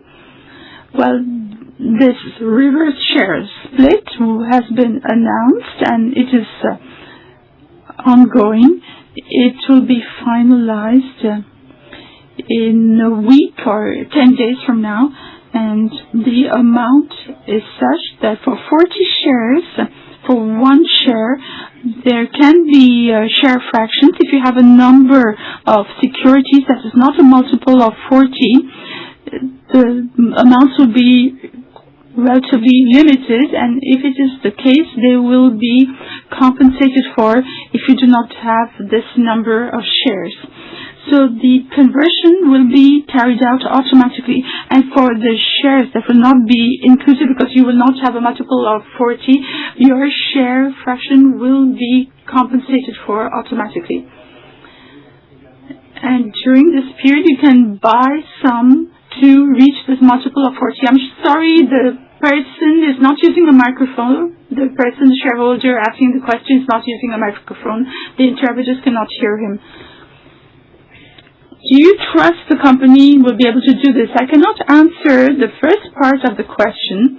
It is not my role, but I can answer the second part of your question as for the trust in the future of the company, and here there's no doubt the answer is yes. A few more questions? Very quickly, yes, sir? I have the microphone, sorry.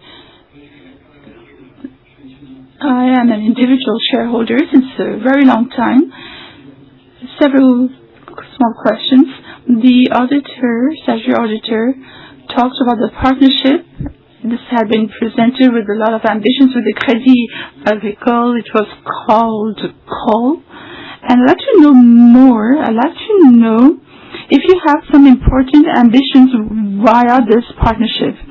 The increase in capital confirmed your piggybacking with banking partners that are very powerful. The Crédit Agricole, BNP Paribas, Crédit Mutuel has just entered. So what is this going to provide you in terms of security? And do you expect some commercial partnerships between these fund investors and Worldline? And the last question, and this is to add to what the gentleman just said. I know you don't make a lot of comments on this, but what do you expect in terms of revaluation. Or can you comment the difference between the value perceived of Worldline and the share price, which is not that good? Thank you very much. As for call, so the partnership with Crédit Agricole is present today. It is alive today because the acceptance, the technical part of the services we provide to the merchants.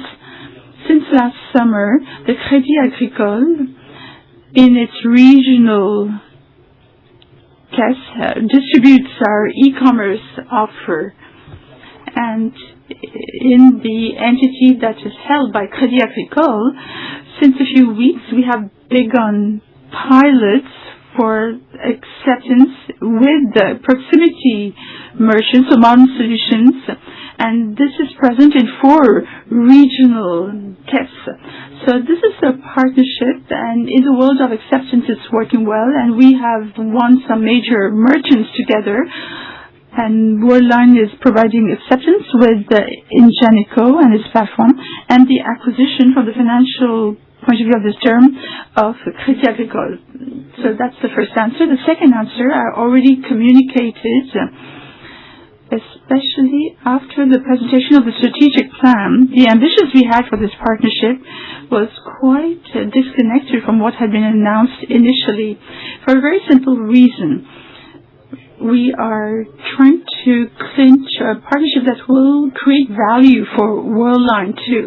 And one of the major assumptions was the transfer of merchant portfolio that was not profitable, that did not correspond to our criteria. And so based on that, we refocused our partnership with the Crédit Agricole on acceptance. We can provide something specific to Crédit Agricole without having negative margins to absorb on the side of Worldline.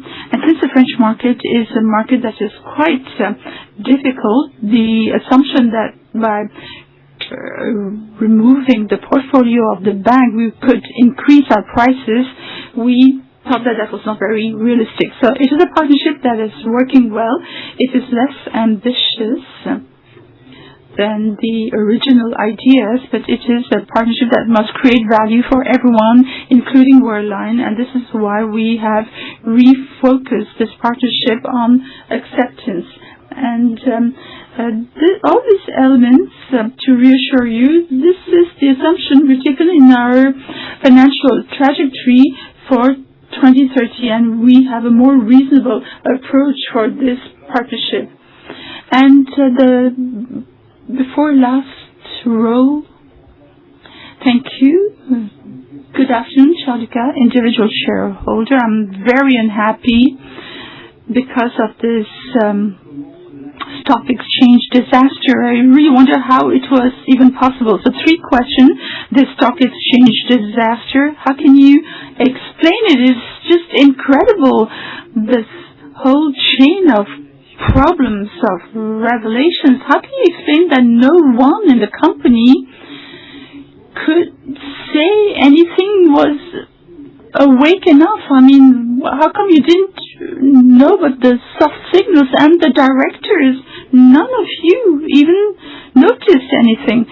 So I don't understand why this happened. The second question, I need proof for the future regarding the acceptance of the management of the company. Page 480, we were talking about the financial transactions of the directors, and there are only 2 people, the chairman and CEO, who have bought securities since the 1st of January 2025. What about the others? And then, were there transactions in 2026? This report, is it only for 2025? Who bought? When a director, when the management buys, is nothing better than that for me. That's proof. And finally, for the future, why, Mr. Chair, you don't invest more? You are investing 30,000 euros of purchasing and 65,000 for the CEO. So why aren't you taking an example from the manager of Atos was invested 9 billion euros in the safeguarding plan. It's a proof of trust, and there's nothing better, according to me. Thank you for your answers. So first of all, you have to have the 9 million before you can invest them.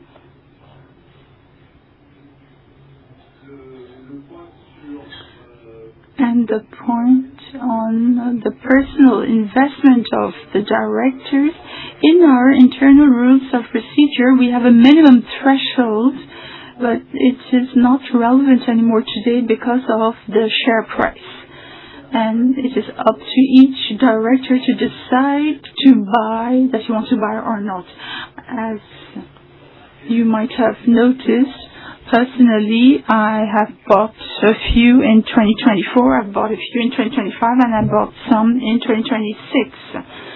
But unfortunately, in France, it is not possible. It is not authorized by law. We cannot compensate the directors through shares. This would simplify a certain number of things, though, and according to me, this would allow us to have a better alignment with the interests of the shareholders. But we are complying with the law, and it is up to each shareholder or each individual director to buy or not. And when we look at the number of securities held by the shareholders, some of them bought them at a price of 20 euros or more. So there was a significant loss in all these purchases. If I take my personal case, as far as I can remember, the average cost of purchase was 5 euros. So you see, compared to 30 cents, I didn't make a good deal here. And as for the stock price last year, there was a whole series of events which began with certain revelations, disclosures that we examined in detail, and very often in the press, there are a few truths, but there are also a lot of exaggerations. The press is free to express itself, and that's what happened. That wasn't very serious. But what was very detrimental is that we were submitted to massive attacks from speculative funds, and we couldn't defend ourselves against them. And as very often, these speculative funds hunt in herds, and they led us towards a downward spiral. And I do not know if you've seen this, but for those who know about the stock exchange, at certain moments, the number of securities sold openly represented 40% of the number of securities that we have, the short, therefore. So these are record percentages, and this lasted for months and months. So there were massive sales of shares, of shorts, and the share price just collapsed. And this has nothing to do with the operational performance, the intrinsic performance of the company. So I would say that is the risk of a listed company that does not have any major shareholder with a float, which at the time we were at 65% for the free float. And so this led us to speculations. So it's all fine when it is bullish, but here these were shorts, and massive shorts, and this led to the speculation. And the more it went down, the more there was shorting. And so that's the only line of defense that the board has in this case. It's to work on the operational. This is what we did with the almost total renewal of the management, with a new strategy, with the strengthening of the internal controls. So a lot has been done. It isn't always visible from the outside, but I can guarantee you that the company we have today is not at all the same as the one that existed 2 years ago.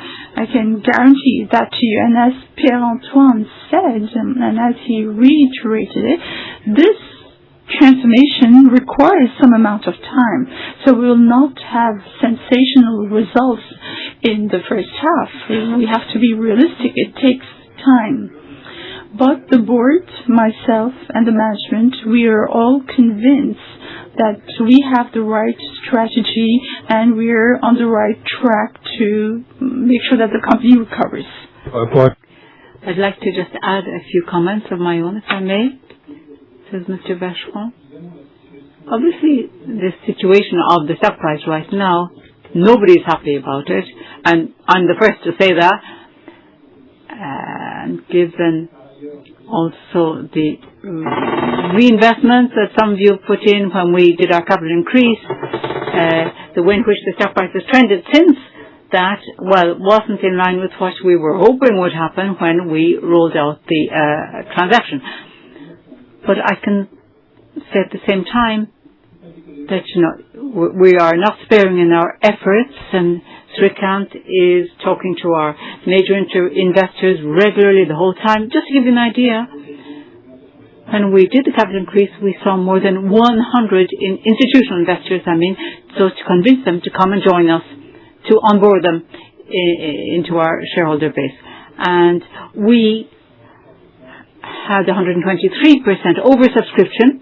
When you remember the context too, you recall that it was 15 days after the start of the war in Iran, and Nexi, our major peer, was running at a discount of its real value and on the market. So if you look at the performance of Worldline compared to our peers since the start of the year, we're comparable. Unfortunately, only comparable to what our industry is doing. That's Nexi, the Italian company, Fiserv, the American company. We're doing better than AGM, which has gone down in value quite a lot since the start of the year. But it's the institutional investors that actually do the work that will change the way stock prices move. And they judge us on the basis of our results. And they say, what you've been doing is good. If you look at the analyst reports, that's what they say in their reports. But they're saying that we will come back to Worldline when you produce the results quarter in, quarter out. So we've just got to be patient. Bide our time, because the financial analysts, some of them are starting to change their recommendation. One of them has gone into a positive recommendation already. They're starting to change the recommendations. Jeffries is the one that's gone positive on us now. So we're on a journey that will be long, but we do hope it'll end up producing results. And when you've got 2 or 3 analysts that start making a move, that hopefully will generate moves by others too. But the results have to be on par with expectations to do that. Credibility is about something you build up quarter in, quarter out. You can lose our credibility all of a sudden, but it takes several quarters to build it up again. So I have a question here from somebody online on remuneration, says the chairman.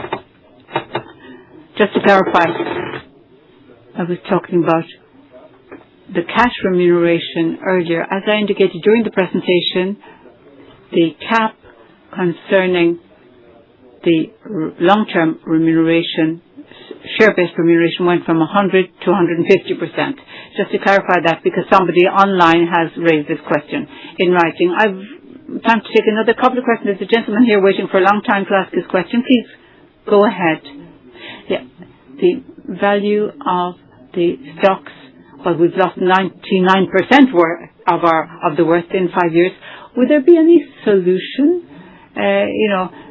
whereby Worldline would disappear and in exchange, if our shares were sold off, we could have shares of a U.S. competitor instead, AGM? We could get even 100, if we get €1 out of the 100 put in initially, if Worldline were to go by the board, couldn't we get other shares instead of losing 99% of the value? Now, my second question is the following. You've a competitor called Stripe. They have about the same revenue figure as yourselves, now $5 billion worth. In euro, it's similar to yourselves. But they have 1/2 of the headcount. So how do they manage that? What's Worldline doing wrong, in other words? The same revenue figure, but twice the headcount compared to the other company. And my third question is the new means of payment, Wero in particular. What is the impact on the margin of the EBITDA of a Wero payment compared with a card-based payment? Thank you. Well, I'll answer the first part of the first question, and then Pierre-Antoine will take the other two questions.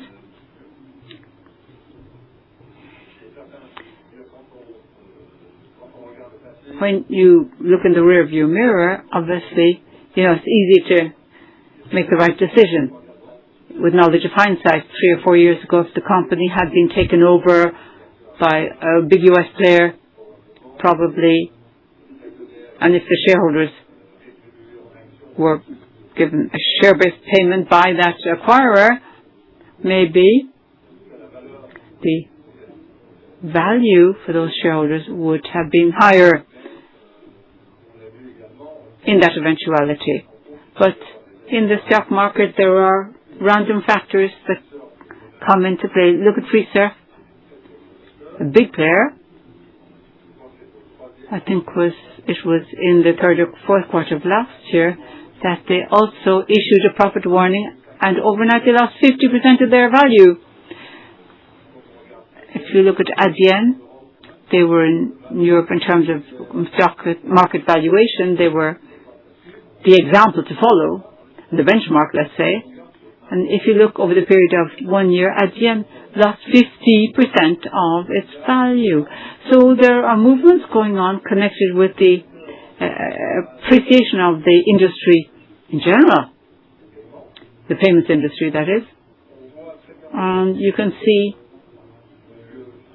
at the moment that there's a lot of money from investors that's being directed towards companies connected with AI, artificial intelligence. And the example we could use is not in our industry, but it's comparable in terms of stock market behavior. Look at all the companies that are IT service providers, IT services and so on. Take the example of an American company. In spite of the fact that the multiples of valuation in the US are higher than the European ones, nonetheless, if you look at a company like Adobe, that probably we all use every day, Adobe, I think they lost 60% of their value in 18 months. Quite simply because they haven't got the AI label attached to them. And money is flowing towards AI these days. So there are movements going on, flows, let's say, that we have no control over. So the steer that the board is giving the whole time to management people is operational things first. That's what we keep on saying to our management people. Because we're convinced that in the long haul, it's quality that will come to the fore. We've had difficulties in the past, yes, undeniably so, but we're quite convinced that if we deliver the goods, deliver on our roadmap as planned, the market will appreciate our results and will acknowledge that it'll be priced into our stock market value, to our stock price.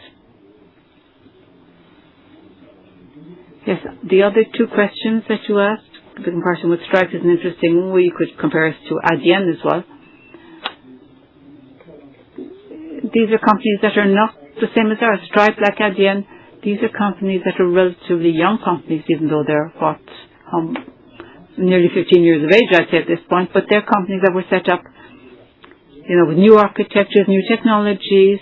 They believed in one single platform. Not many acquisitions were made. Worldline is a different kind of company.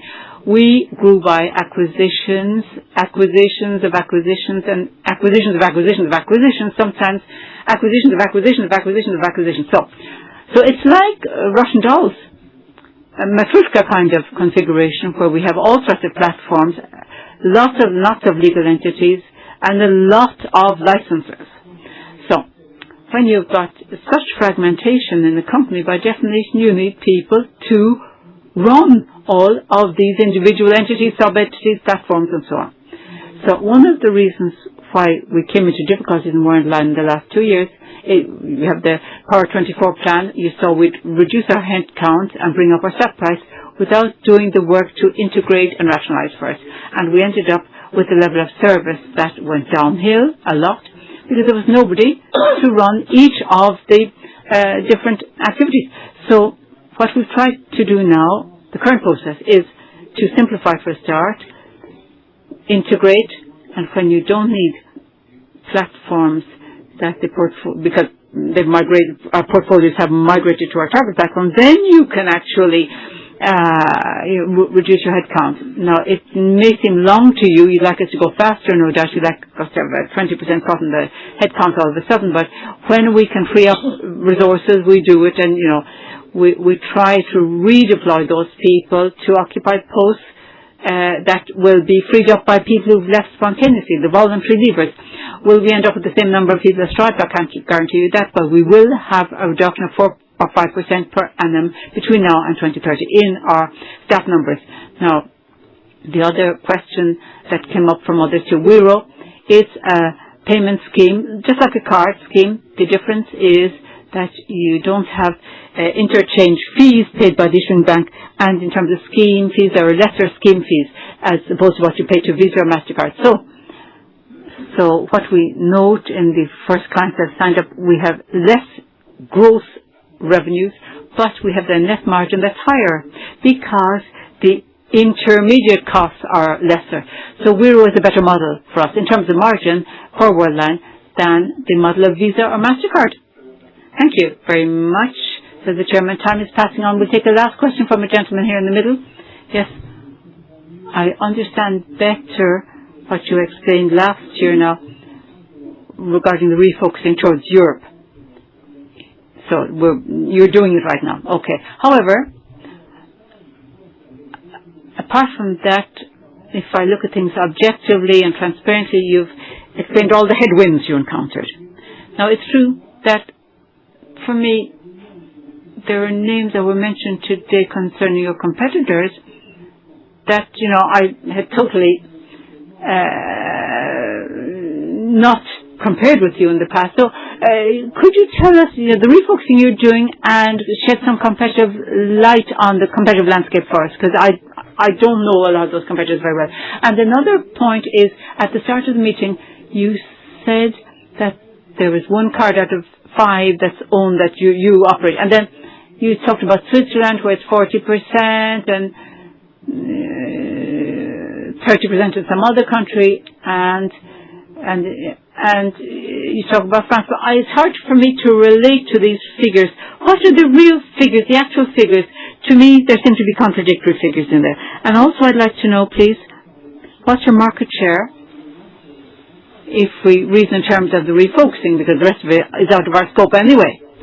Yeah, Pierre-Antoine will answer you in detail, but just to give you a spontaneous answer for a start, the percentage, the number of cards held. When we talk about market share, we've got to know what service we're talking about, because it's not the same proportion, the same services in all the different countries. It varies. But Pierre-Antoine will give you a more detailed answer, I'm sure. Pierre-Antoine. Yeah.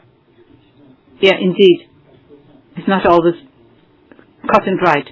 We operate for banks, 20% of our revenues, because we do a job for banks, and it's in that activity that We process payment cards on behalf of banks. Typically, if you are a client of ING, for example, Worldline will operate your card transactions. And in that respect, we operate 1 card out of 5 in Europe. That's the figure. Now, when we say we've got 30-40% of our market share for other markets, I'm talking about the merchant side of things. That's 80% of our revenue figure. As Wilfried has said, depending on the segment, the market share isn't the same. Concerning the competition, we talked about a U.S. competitor, that's Stripe. At the end, it's Dutch, they're European really, and Nexi is Italian, they're European. The banks, when they're competing with us, are European. So that sets the backdrop a little bit, but the ecosystem of payments is really, really fragmented, and it's complicated to simplify something that's totally fragmented, because it's an ecosystem that is very fragmented, quite simply. Thank you, says the chairman. So at this point, I'd like to close the Q&A session, if you don't mind, and thank you to you all for taking part, for asking all your questions, and it's very important for the board of directors to debate with yourselves, to interact with you as shareholders. Now, I'd like to ask the committee to look at the attendance sheet and on the basis of the centralizing entity that's conducted the verifications are necessary, we'd like to have the final figure for the quorum. Then we will vote upon the 27 resolutions that are submitted for your approval today, and we'll announce the results of the poll each time. So the Secretary, Charles-Henri de Taffin, will now organise the poll for the resolution. Thank you, says Charles-Henri. Firstly, I'd just like to clarify a question raised by this gentleman on the consolidation of shares, the reverse split, on the date. The last day for the trading day is tomorrow. So you want to hurry up, in other words. And the new shares will be listed on Monday. On Monday. That's the answer to that gentleman's question.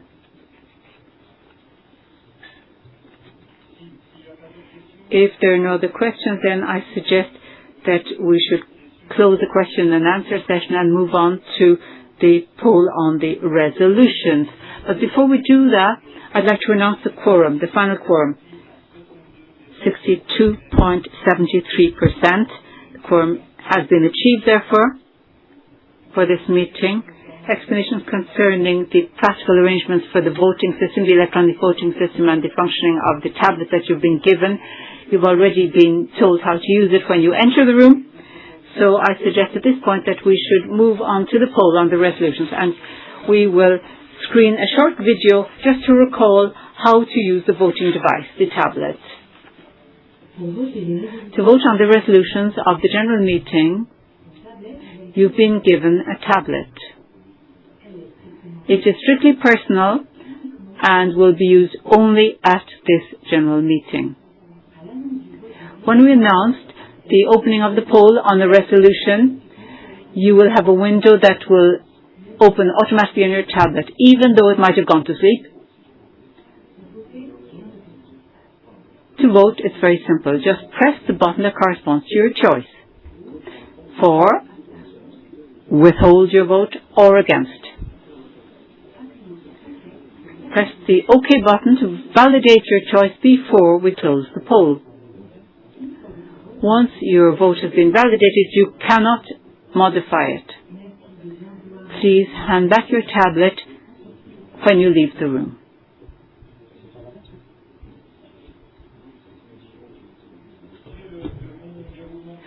So, in order to organize the poll, we'd like to ask you to kindly remain in the room until the end of the poll on all of the resolutions. Let's start off with the resolutions within the ordinary general meeting remit. First resolution, the approval of the statutory financial statements for the financial year ended on December 31st, 2025. The poll is now open.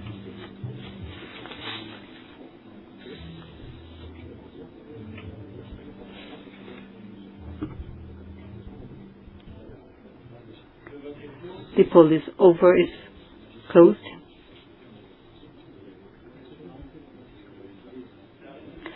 This motion is approved, 99.86% of the votes. Second resolution, the approval of the consolidated financial statements for the financial year ended on December 31st, 2025. The poll is open.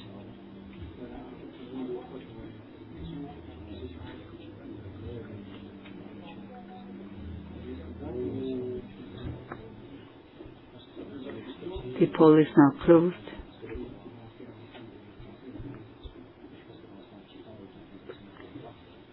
This resolution is approved, 99.84% of votes in favour. Third resolution, the allocation of the loss for the financial year ended on December 31st, 2025 to be allocated to the retained earnings account. The poll is open.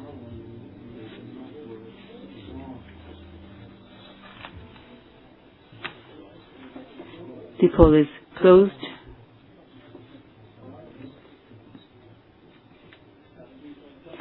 This motion is approved, 99.85% of votes in favour. The fourth resolution, approval of the special reports of the auditors regarding the related party agreements. The poll is open.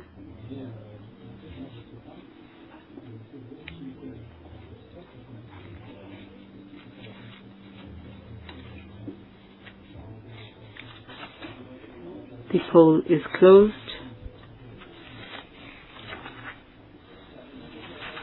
This motion is carried, 99.63% of votes in favour.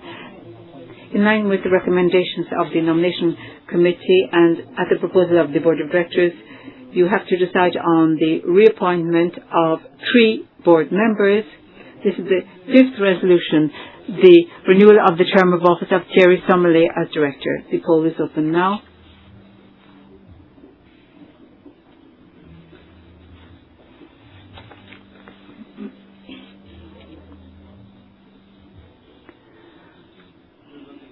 The poll is closed.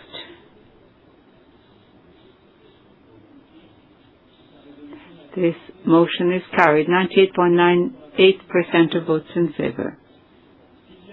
Sixth resolution, the early renewal of the term of office of Nazan Sommer Ozergin as Director. The poll is open.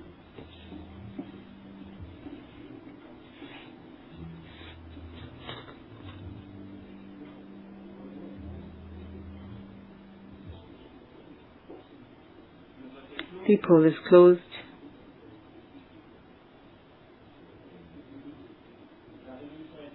This motion is approved, 98.95% of votes in favour. Seventh resolution now, the early renewal of the term of office of Sylvia Steinmann as Director. The poll is open.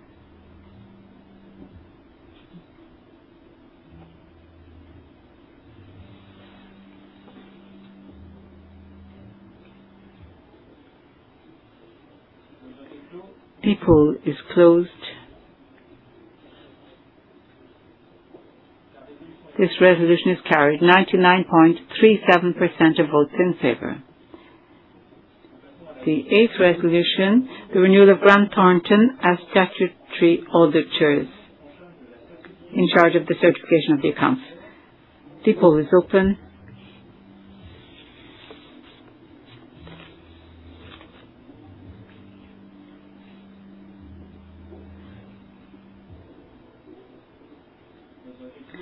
The poll is closed.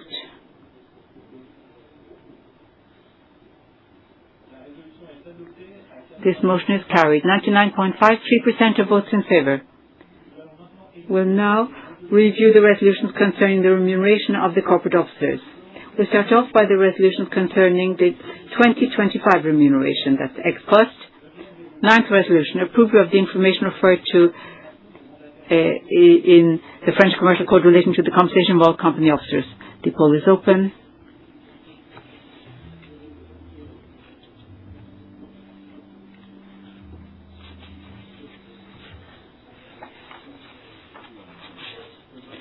The poll is closed.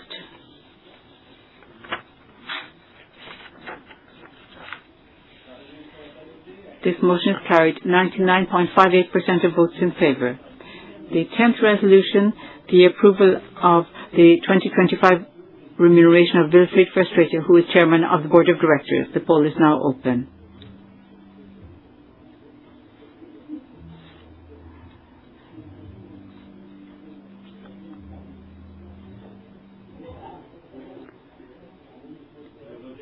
The poll is closed.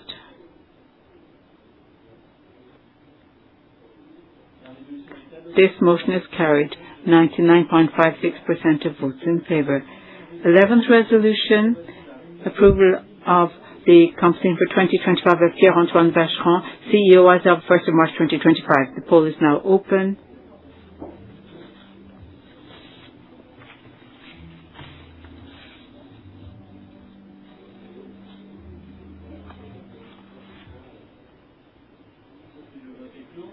The poll is closed.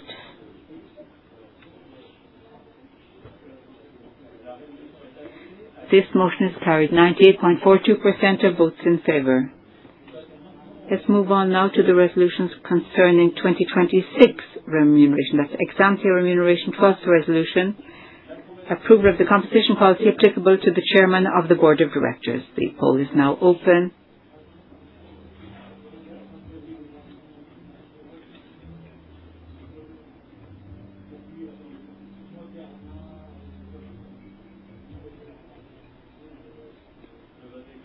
The poll is closed.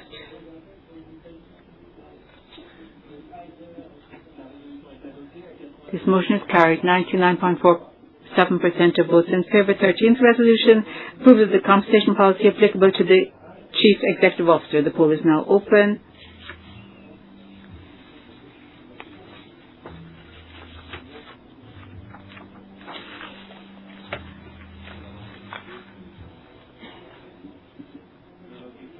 The poll is closed.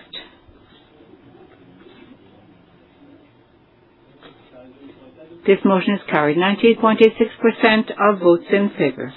Thank you. The 14th resolution. Approval of the compensation policy applicable to directors. The vote is open.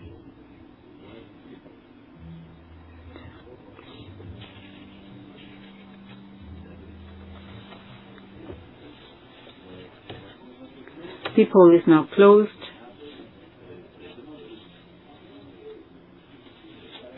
This resolution stands approved. 99.2% of votes in favour. 15th resolution. Like every year, we ask you to renew the authorization given to the company to purchase its own shares within an identified share buyback programme. The poll is now open.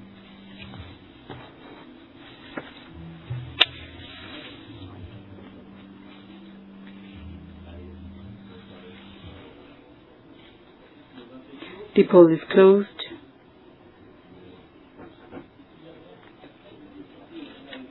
This motion is carried. 99.48% of votes in favour. We'll now move on to the extraordinary part of this general meeting. 16th resolution, the authorization to be given to the Board of Directors to reduce the share capital through the cancellation of treasury shares. The poll is now open.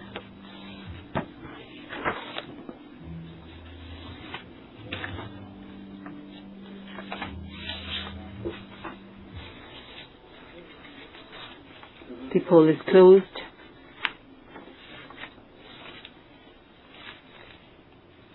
This motion is carried. 99.5% of votes in favour.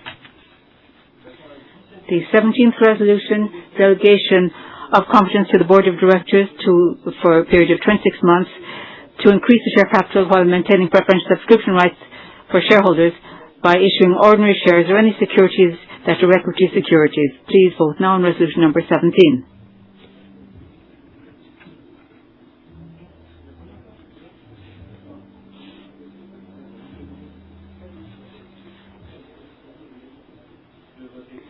The poll is now closed.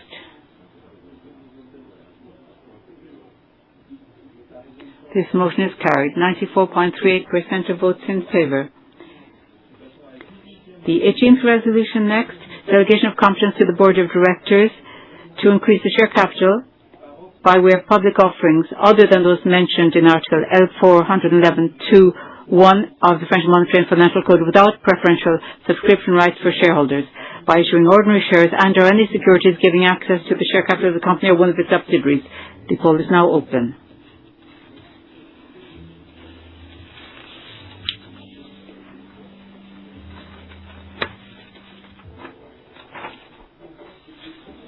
The poll is closed.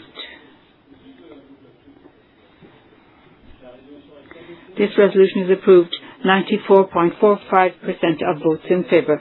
Let's move on to the 19th resolution. That is delegation of competence to the Board of Directors to increase the share capital by way of public offerings mentioned in Article L411 to 1 of the French Monetary and Financial Code without preferential subscription rights for shareholders by issuing ordinary shares and/or any securities giving access to the share capital of the company or one of its subsidiaries. The poll is open for resolution number 19.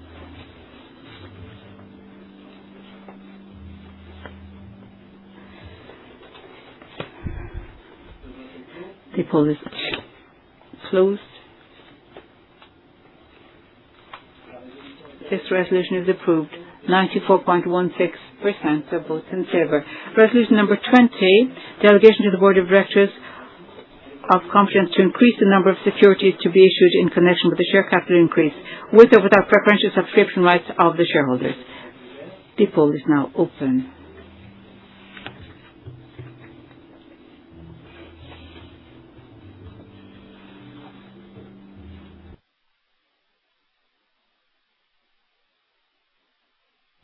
The poll is now closed.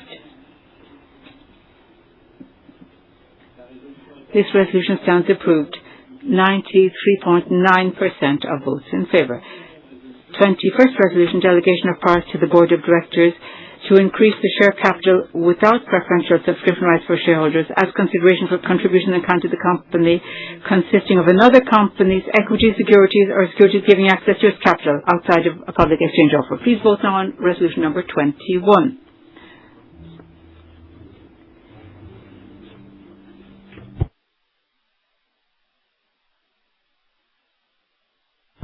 The poll is closed.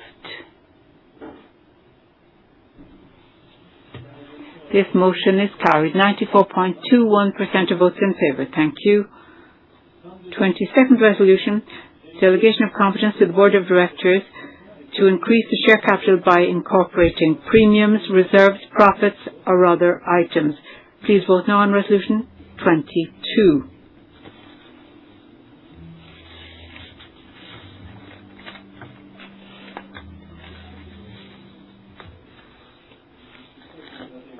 The poll is closed.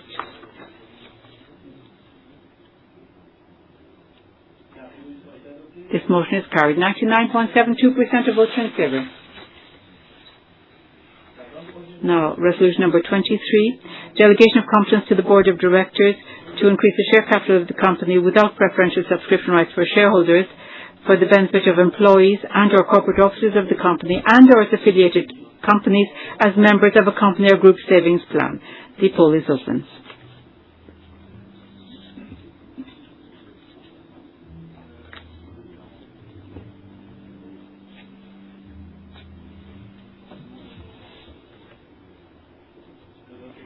The poll is closed.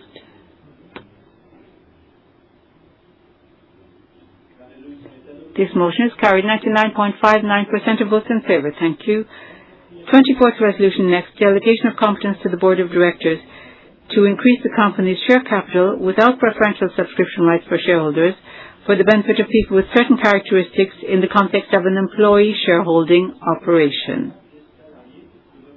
The poll is now open.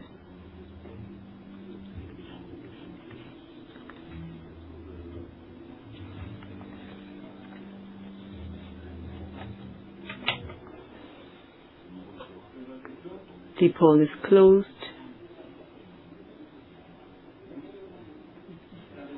This motion is approved. 99.58% of votes in favour.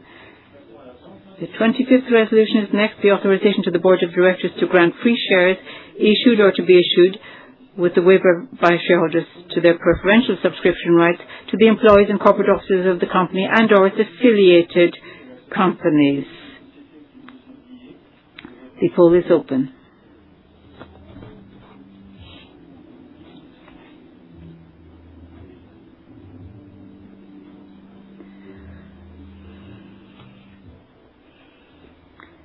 The poll is closed.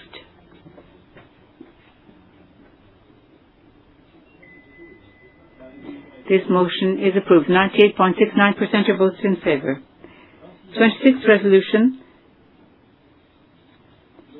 Amendment to the bylaws to comply with laws and regulations. The poll is now open.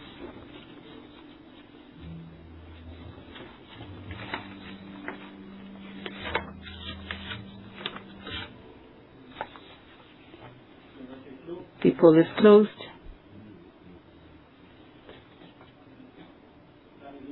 This motion is carried. 99.79% of votes in favour. And finally, 27th resolution, powers.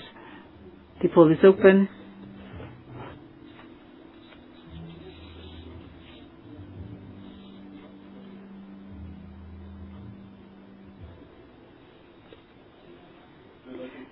The poll is closed.